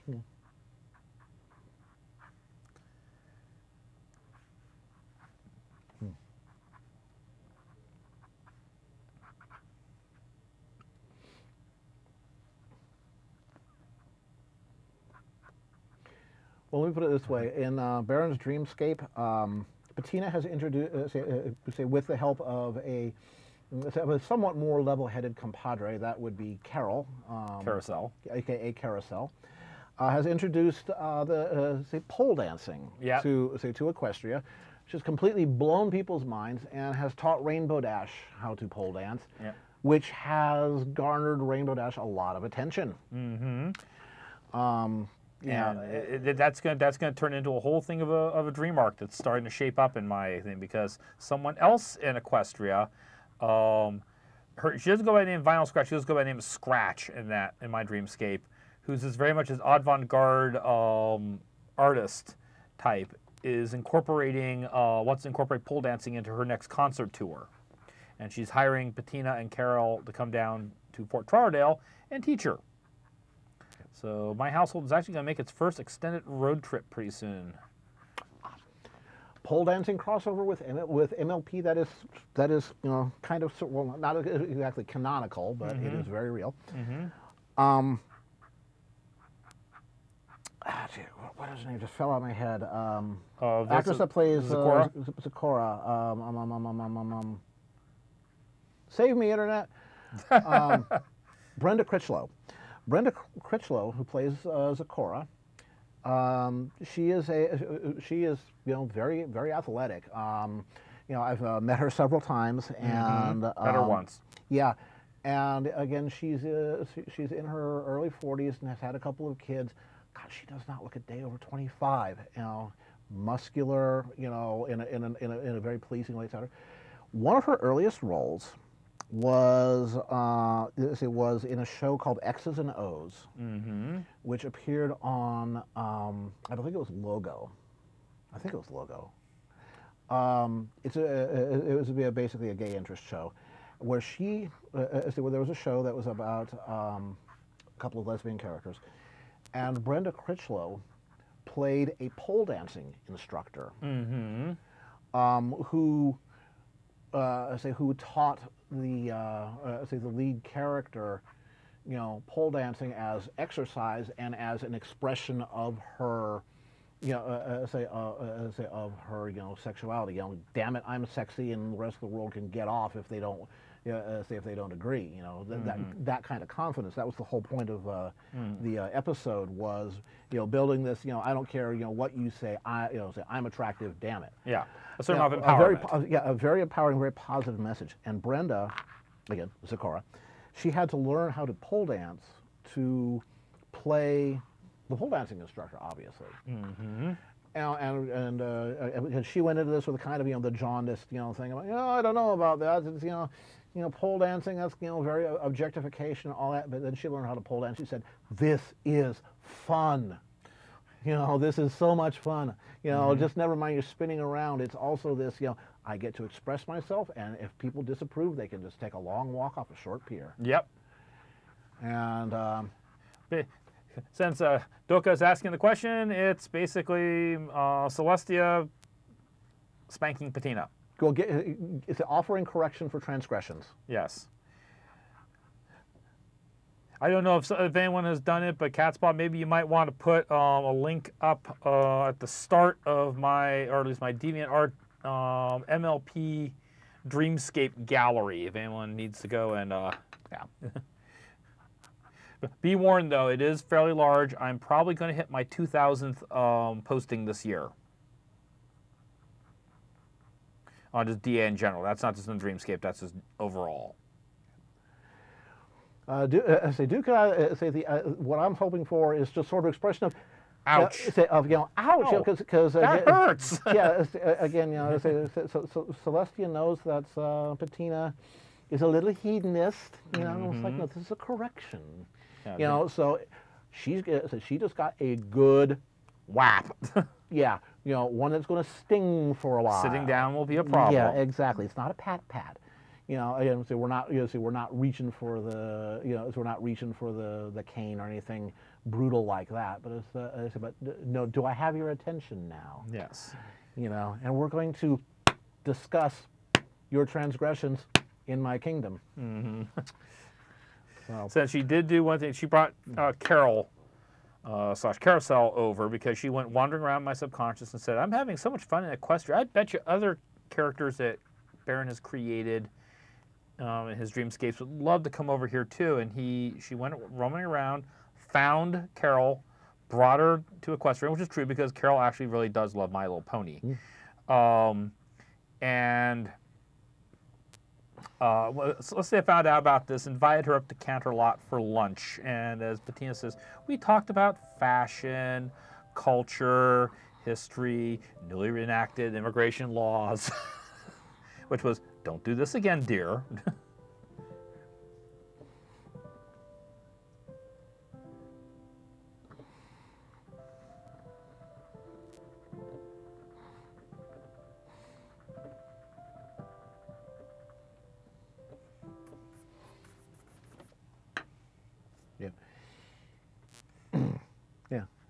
Of course, poor innocent Celestia probably doesn't realize that Patina can adapt to these circumstances. Yeah. I'm sorry. I won't do it again. Oh, that was so nice. Yeah. Let me put it this way. Even though Celestia is in charge of this moment, she's operating squarely in Patina's turf. Yep. Yeah. So, yeah. Like, yeah.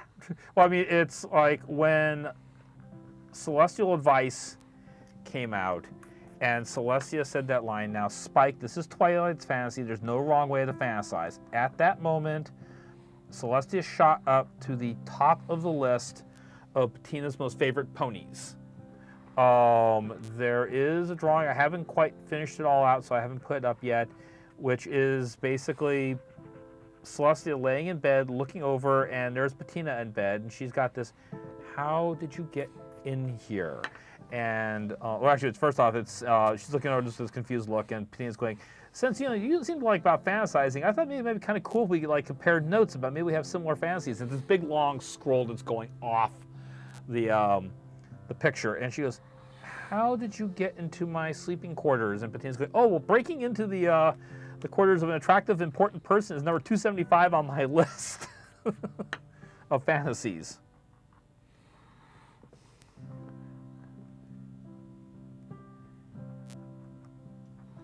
And like, how Pinky kind of organizes and catalogs, parties and things that people would prefer for their, favorite birthday party or favorite party event. Bettina has similar catalogs for, fantasies, kinks, and things she would love to do.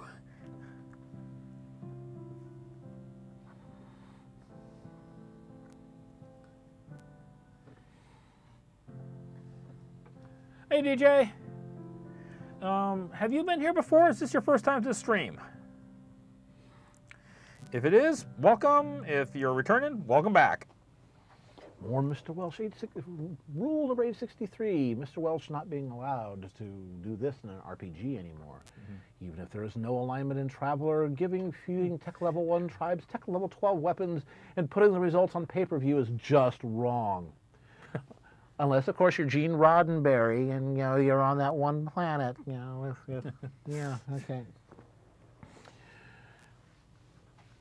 It would be fun to see your Dreamscape animated by someone in the future. It would have to be done by an anime organization, because I don't think any Western animation houses are equipped for that. Not mentally, anyway.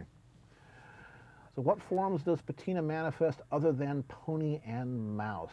Well, I say basically pony. We've seen her in EQG form. Yes, we have. We've seen her as human.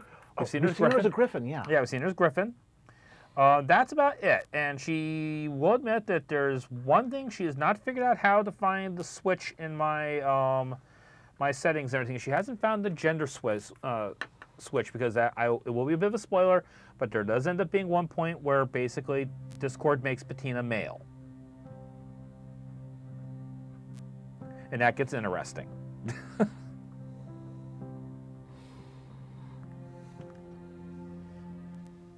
I need to find which one of those buttons controls the horns, because I just want the strings. Presumably she has not formed the alicorn switch yet. No, she has not. She keeps being naughty. She's going to find an alicorn with a switch. Yes. Yeah. Wrong kind of switch, though. Yeah. Keep searching. Yeah.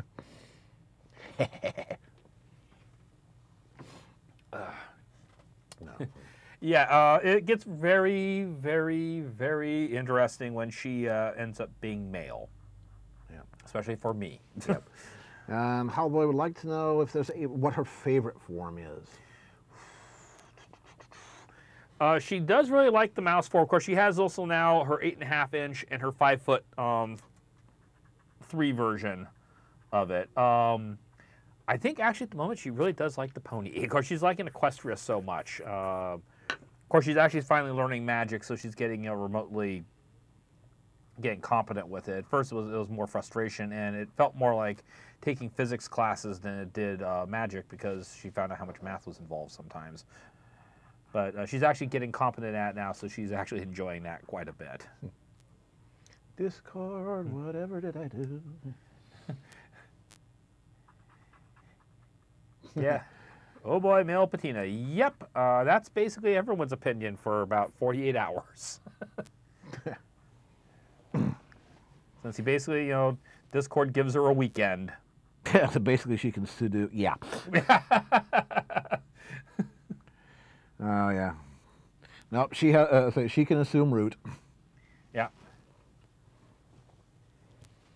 Because, she goes into my head. If you go to my once again my DeviantArt, you'll see things where I've done pictures of Anthro MLP characters, and almost all those end up being not something I walked into an Anthro setting and watched the characters doing this, it was from Bettina going, yeah, I found this really cool imagery in your head last night. Let me show you. And she like pulls up like this slideshow.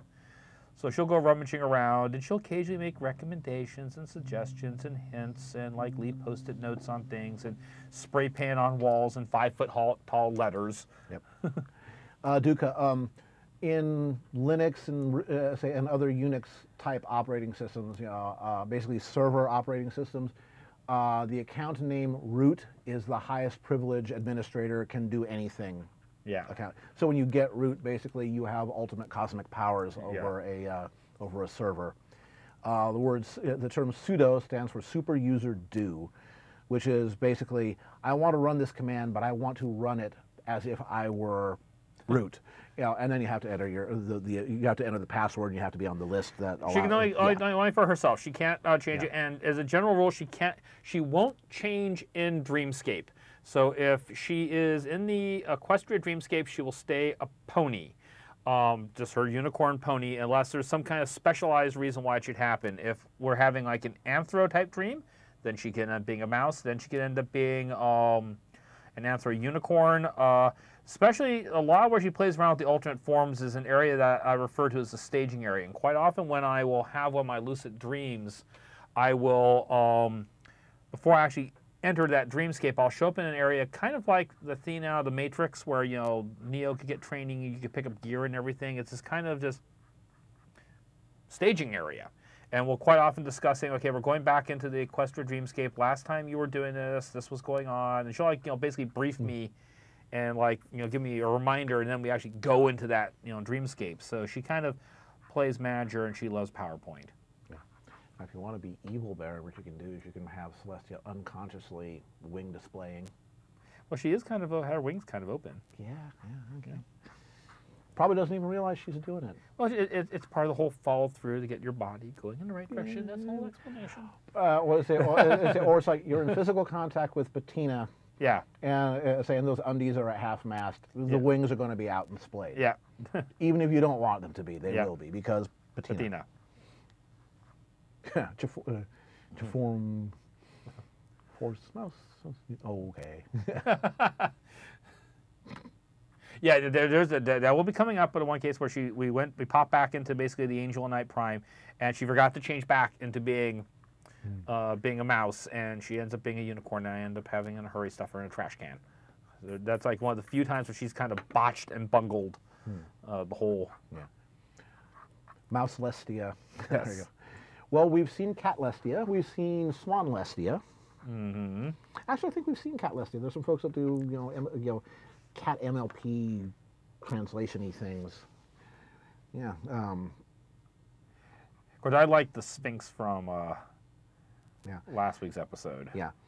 Yeah, you're right, probably. We have seen Luna shapeshift. So she can certainly at least reassume the Nightmare Moon form at will. Mm-hmm. She did so in Luna Eclipsed. Yeah. And she can do cool things like the Robo-Bats. That was so cool. the hoodie of bats, basically. I was like, that is really awesome.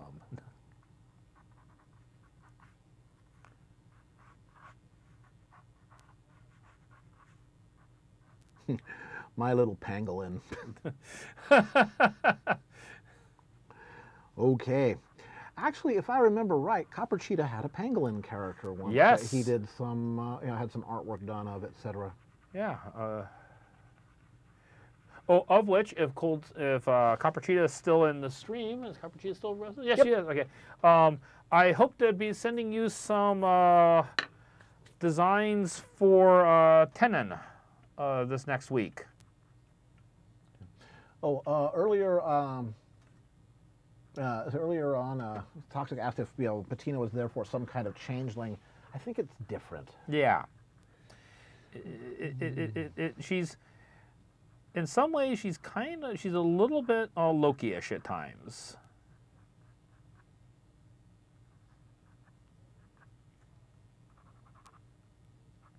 And of course, it gets very interesting when she meets Chrysalis. I won't say more than that because it would end up being a big ol' honkin' spoiler for folks. But that gets really, really, really entertaining when the two of them Yeah. Lockwitz. Because remember, at this point, this was, yeah. Chrysalis is not a nice person, particularly not, and not in your dreamscape. Yeah. Certainly not. This is war, damn it. Yeah, this is war. But it also explains, at least my subconscious explained why she did some of the things she did. Because she was susceptible to a couple things, and Bettina took advantage of that when certain things occur.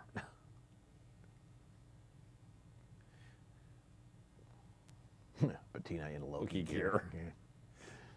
Puny god.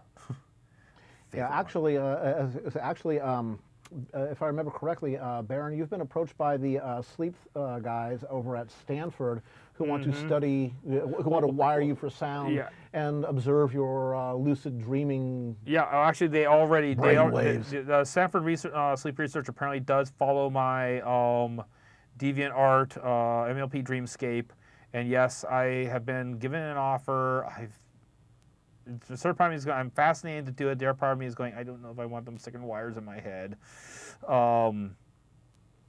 To go in and have them say, okay, we're going to have you sleep come in for a couple nights and have you sleep here, and we want to record what's going on. Because also the fact that I cannot quite often fall asleep very, very quickly. As my wife will confess, I will fall asleep sometimes standing up. Yeah, it's in other words, you have the sleepability of a soldier. Yeah. So they're very curious about that.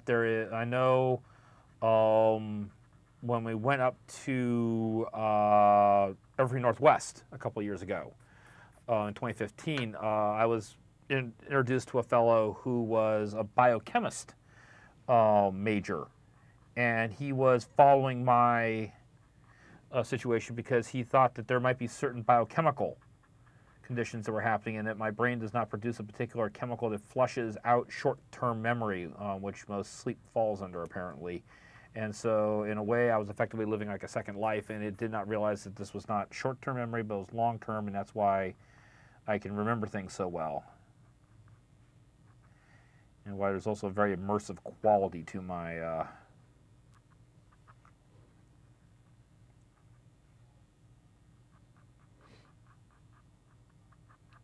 Petanoki, Lokina.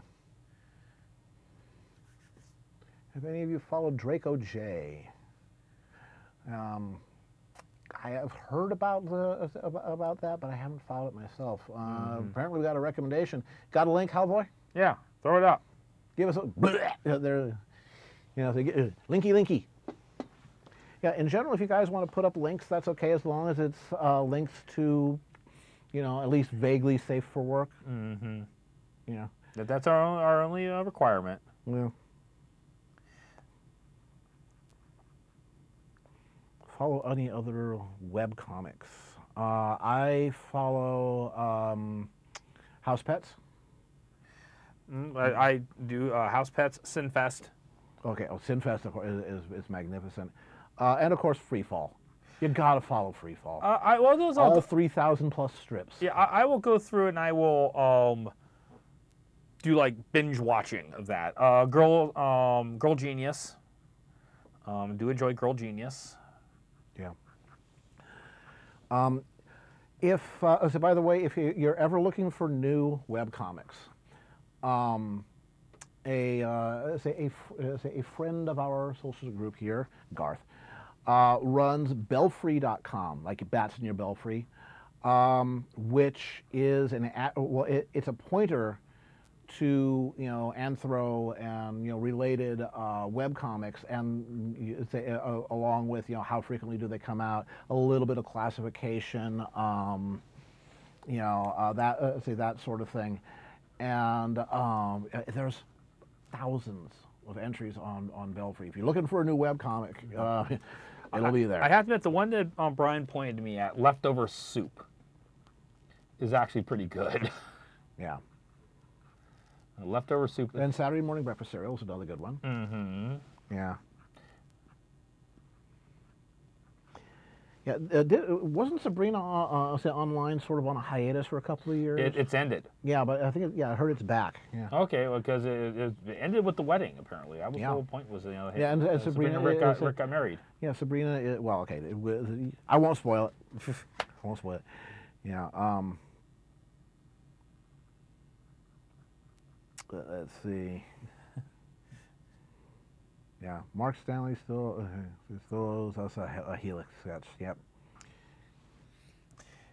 Yeah, so, Yeah. why you? Every once in a while you have to jiggle Helix's mouse. Yeah. Mr. We'll say somebody here. Could somebody put up a link to Belfry? Actually, maybe I can do that.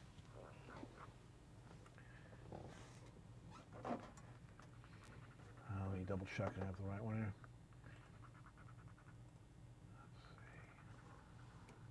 Let's see. There's belfry.com.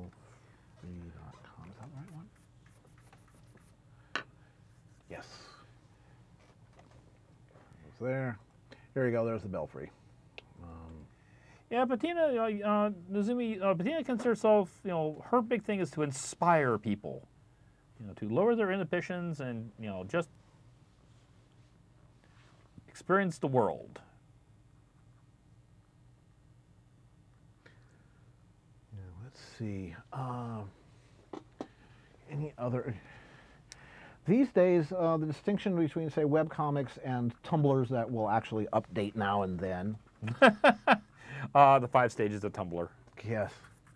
All right. Why did my... it's like, I don't think it started, but I don't think it's going, because I think it checked recently and there hasn't been any change, was JJ started doing a Daybreaker. Yeah, I've only seen like 4 or 5 of them. Right. And of course, he's got that webcomic that he's doing. Something not behaving? The laptop that has the monitor session on it. I told him it's wanting to update. I kept saying later. It kept saying okay. I guess it wants to update now. Oh, bravo! Oh, that's fine. I'll go grab my iPad. Helping.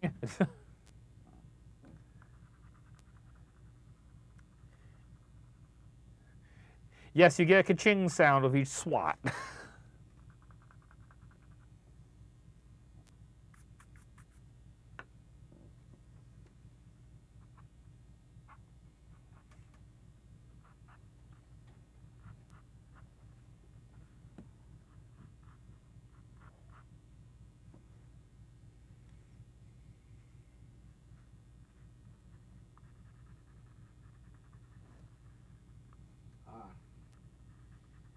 Brayburned is also on right now. Brayburned. Yeah. See, when Brayburned doesn't draw often, but it's say when he is on. People head there. Yeah. Wait, when Eve Hutton talks. Yeah, people listen. Oh, those old commercials.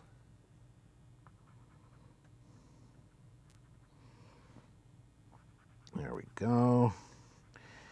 And set there.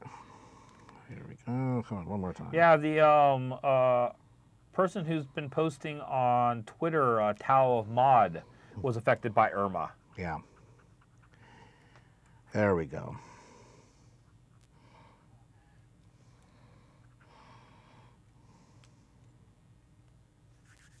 Wait, there we go. All right.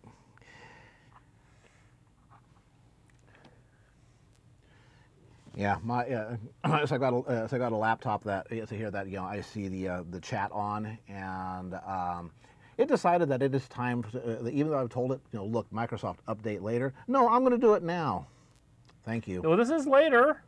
Yeah, but I have an iPad that says here you guys are. Yeah, that's why we have backup. Yep. Win 10, start power options restart. Yeah. Now, this one I had told it don't do that, and it did that anyway. Helping. Yeah. Anyway, to do a preemptive restart. Well, of course, you can also do forced updates and that kind of thing. Yeah. But we had a backup. Yep, exactly. When Microsoft does these big every 6 months now, as I think they're going to do these big updates, they often reset a lot of settings. Do go revisit your privacy settings, because by default the answer is that it sends everything, including your keystrokes, Yeah. to better analyze typing, up to Bing.com. So please check your privacy settings and and turn it off unless you know that you need it. Turn it off. And this is coming from the man who works for a company that basically fights the bad guys.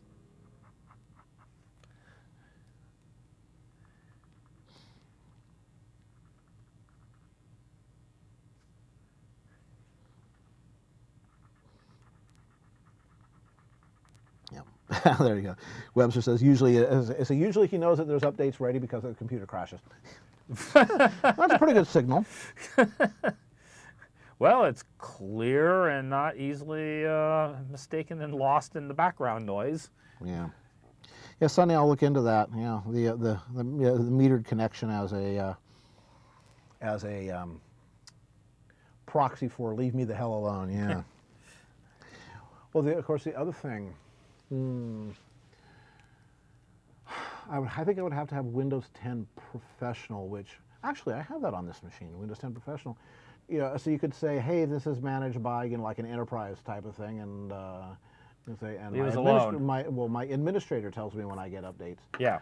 And then you can suppress that. So what is Celestia wearing? She's wearing shorts and a tank top for this, actually.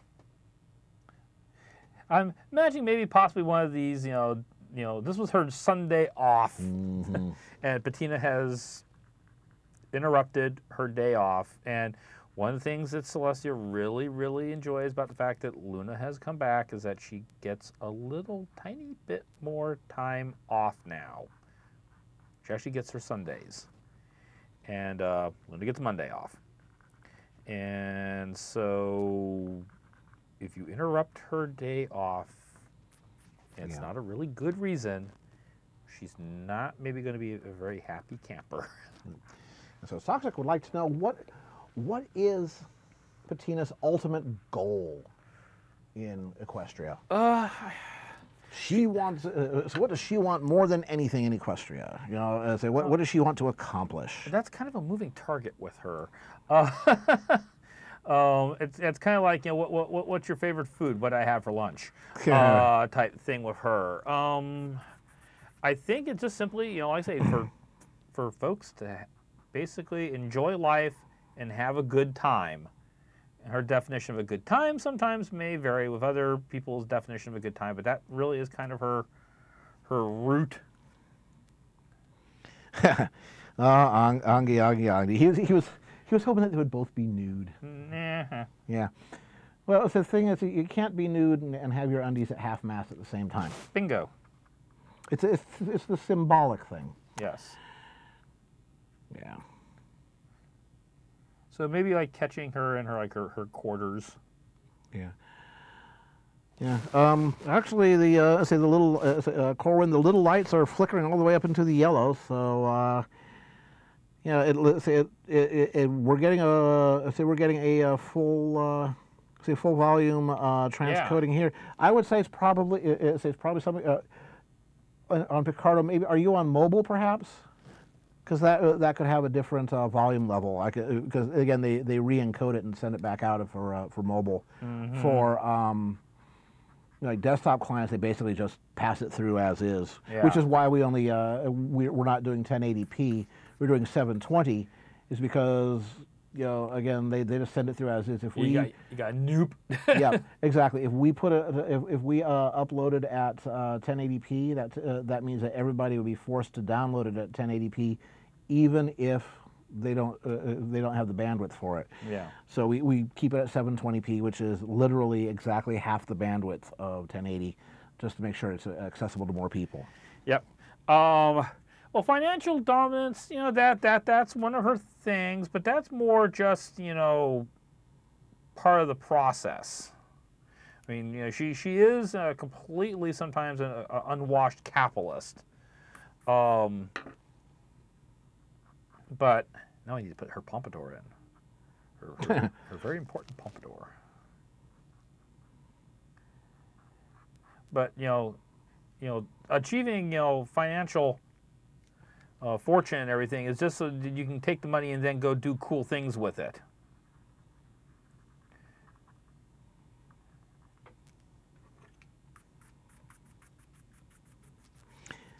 Yeah, spinning media hard drives. Yeah, they say they die early or they die late. They tend not to die in the middle. In other words, a hard drive will either typically fail in the first 3 months or so, in which case it's usually a manufacturing defect, or it will go for 5, 6, 7, 8 years. And then the chance of failure starts going back up again.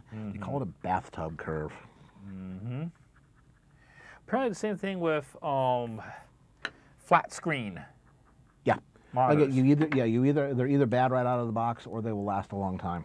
Yep. I mean, I have a classic plasma TV, the big silver one in my room, which I'm keeping, by the way. It's only 720p, but it's really, really good, vivid colors. And it's, 10 years old now. Still works great. Weighs a ton. You just think Rosemary's Pompadour is a cockpit. Well, she has gotten... Yeah, let me say like, oh, holy cripes. That hurt. Good. Mr. Welsh, rule 1030 he's no longer allowed to do this in RPG. No matter how much he pisses me off, I will not raise the barbarian's dead mother-in-law to pester him more. Yeah. What are we going to do tonight, Pinky? Try to take over the world. Yeah. Yes. Apparently, Rob Paulson and Maurice LaMarche, Pinky and the Brain, whenever they are together at like at a comics convention or something, they will immediately drop into the roles and voicings of Pinky and the Brain, and they will not break character for hours on end. You're talking to Pinky and the Brain. I thought it was very interesting when we were down for EQLA and Tyler, and I forget the name of his... Miriam, and she was Maud. Oh, yeah. And watching her play Cards Against Humanity and Cards Against Ponanity as Maud, and she never broke. It's like... She's good. She's good. Creepy. Yeah. Well done. Yeah. Yeah, the Toxic Mario, remember something from 30 minutes ago when we were on Trek stuff, the Borg theory. Are the Borg tactical geniuses or are the writers just lazy? I suspect the latter. They need to be big bads so, they get to win. Yeah. And it's the Worf effect written large. Yeah. It's why Celestia keeps getting her butt kicked. And even Luna. Yeah. Gets nerfed. Well, again, and they're gonna get nerfed in the movie apparently. Yeah. And that's to be expected. Yeah. So you talk about how powerful Luna, Worf, whoever Celestia is, and then they're really powerful, but the big bad defeated them easily. But now the point of view characters are going to win because that makes them look better. The problem is that's become so predictable. Yeah. Yeah.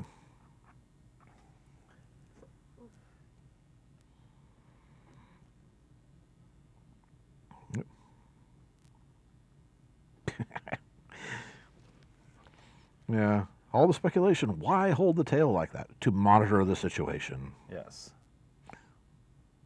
Yeah.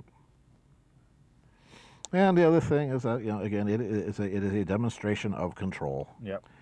Because in situations like this, the mentality is just as important as the spanktality. Yeah. The receiver must know that they are not in control. It is a demonstration of authority as much as it is, correction. Not only are you punished for what you did, but you will accept that when I tell you to not do it in the future, you'll do it. Yep.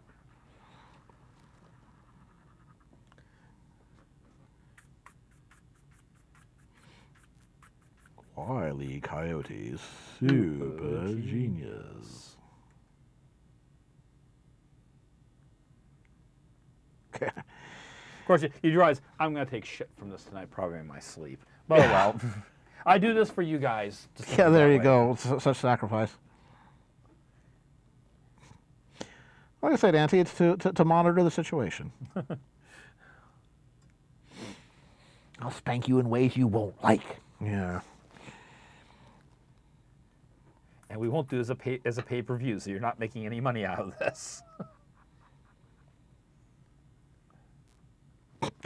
Flawless fan service victory. Nazumi's got it right. Yeah. Yeah, like I said, yeah, I am using my one of my Patreon build-ups for you guys. Yeah. You're welcome. Yes. Remember this when the holiday season comes around and you want to send off gift Christmas cards. Remember this guy right here. He did this for you. How much extra for a strategically placed mirror? Yeah.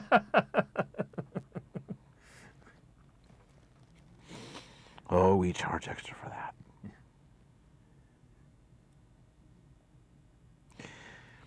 Yeah, Colonel says, yeah, I have a feeling Patina is going to have words for you tonight. Yeah, those words just might be thank you. Yeah. So I have a feeling that, that Patina, Patina might have her crosshairs on Celestia, knowing very well she's not going to achieve it. But hey, this is pretty personal contact. No, maybe. I can tell you for an absolute fact, yes, she does. Patina has Celestia like #1 on her bucket list of ponies she wants to sleep with. Yeah. Well, it's good to have something unachievable in your life. Yes. Yeah. It's nice to dream big. And Celestia qualifies as big. How many Patreon awards do I have stacked up? Right at the moment, 2. Say 3 months ago, Baron delivered that large ginormous.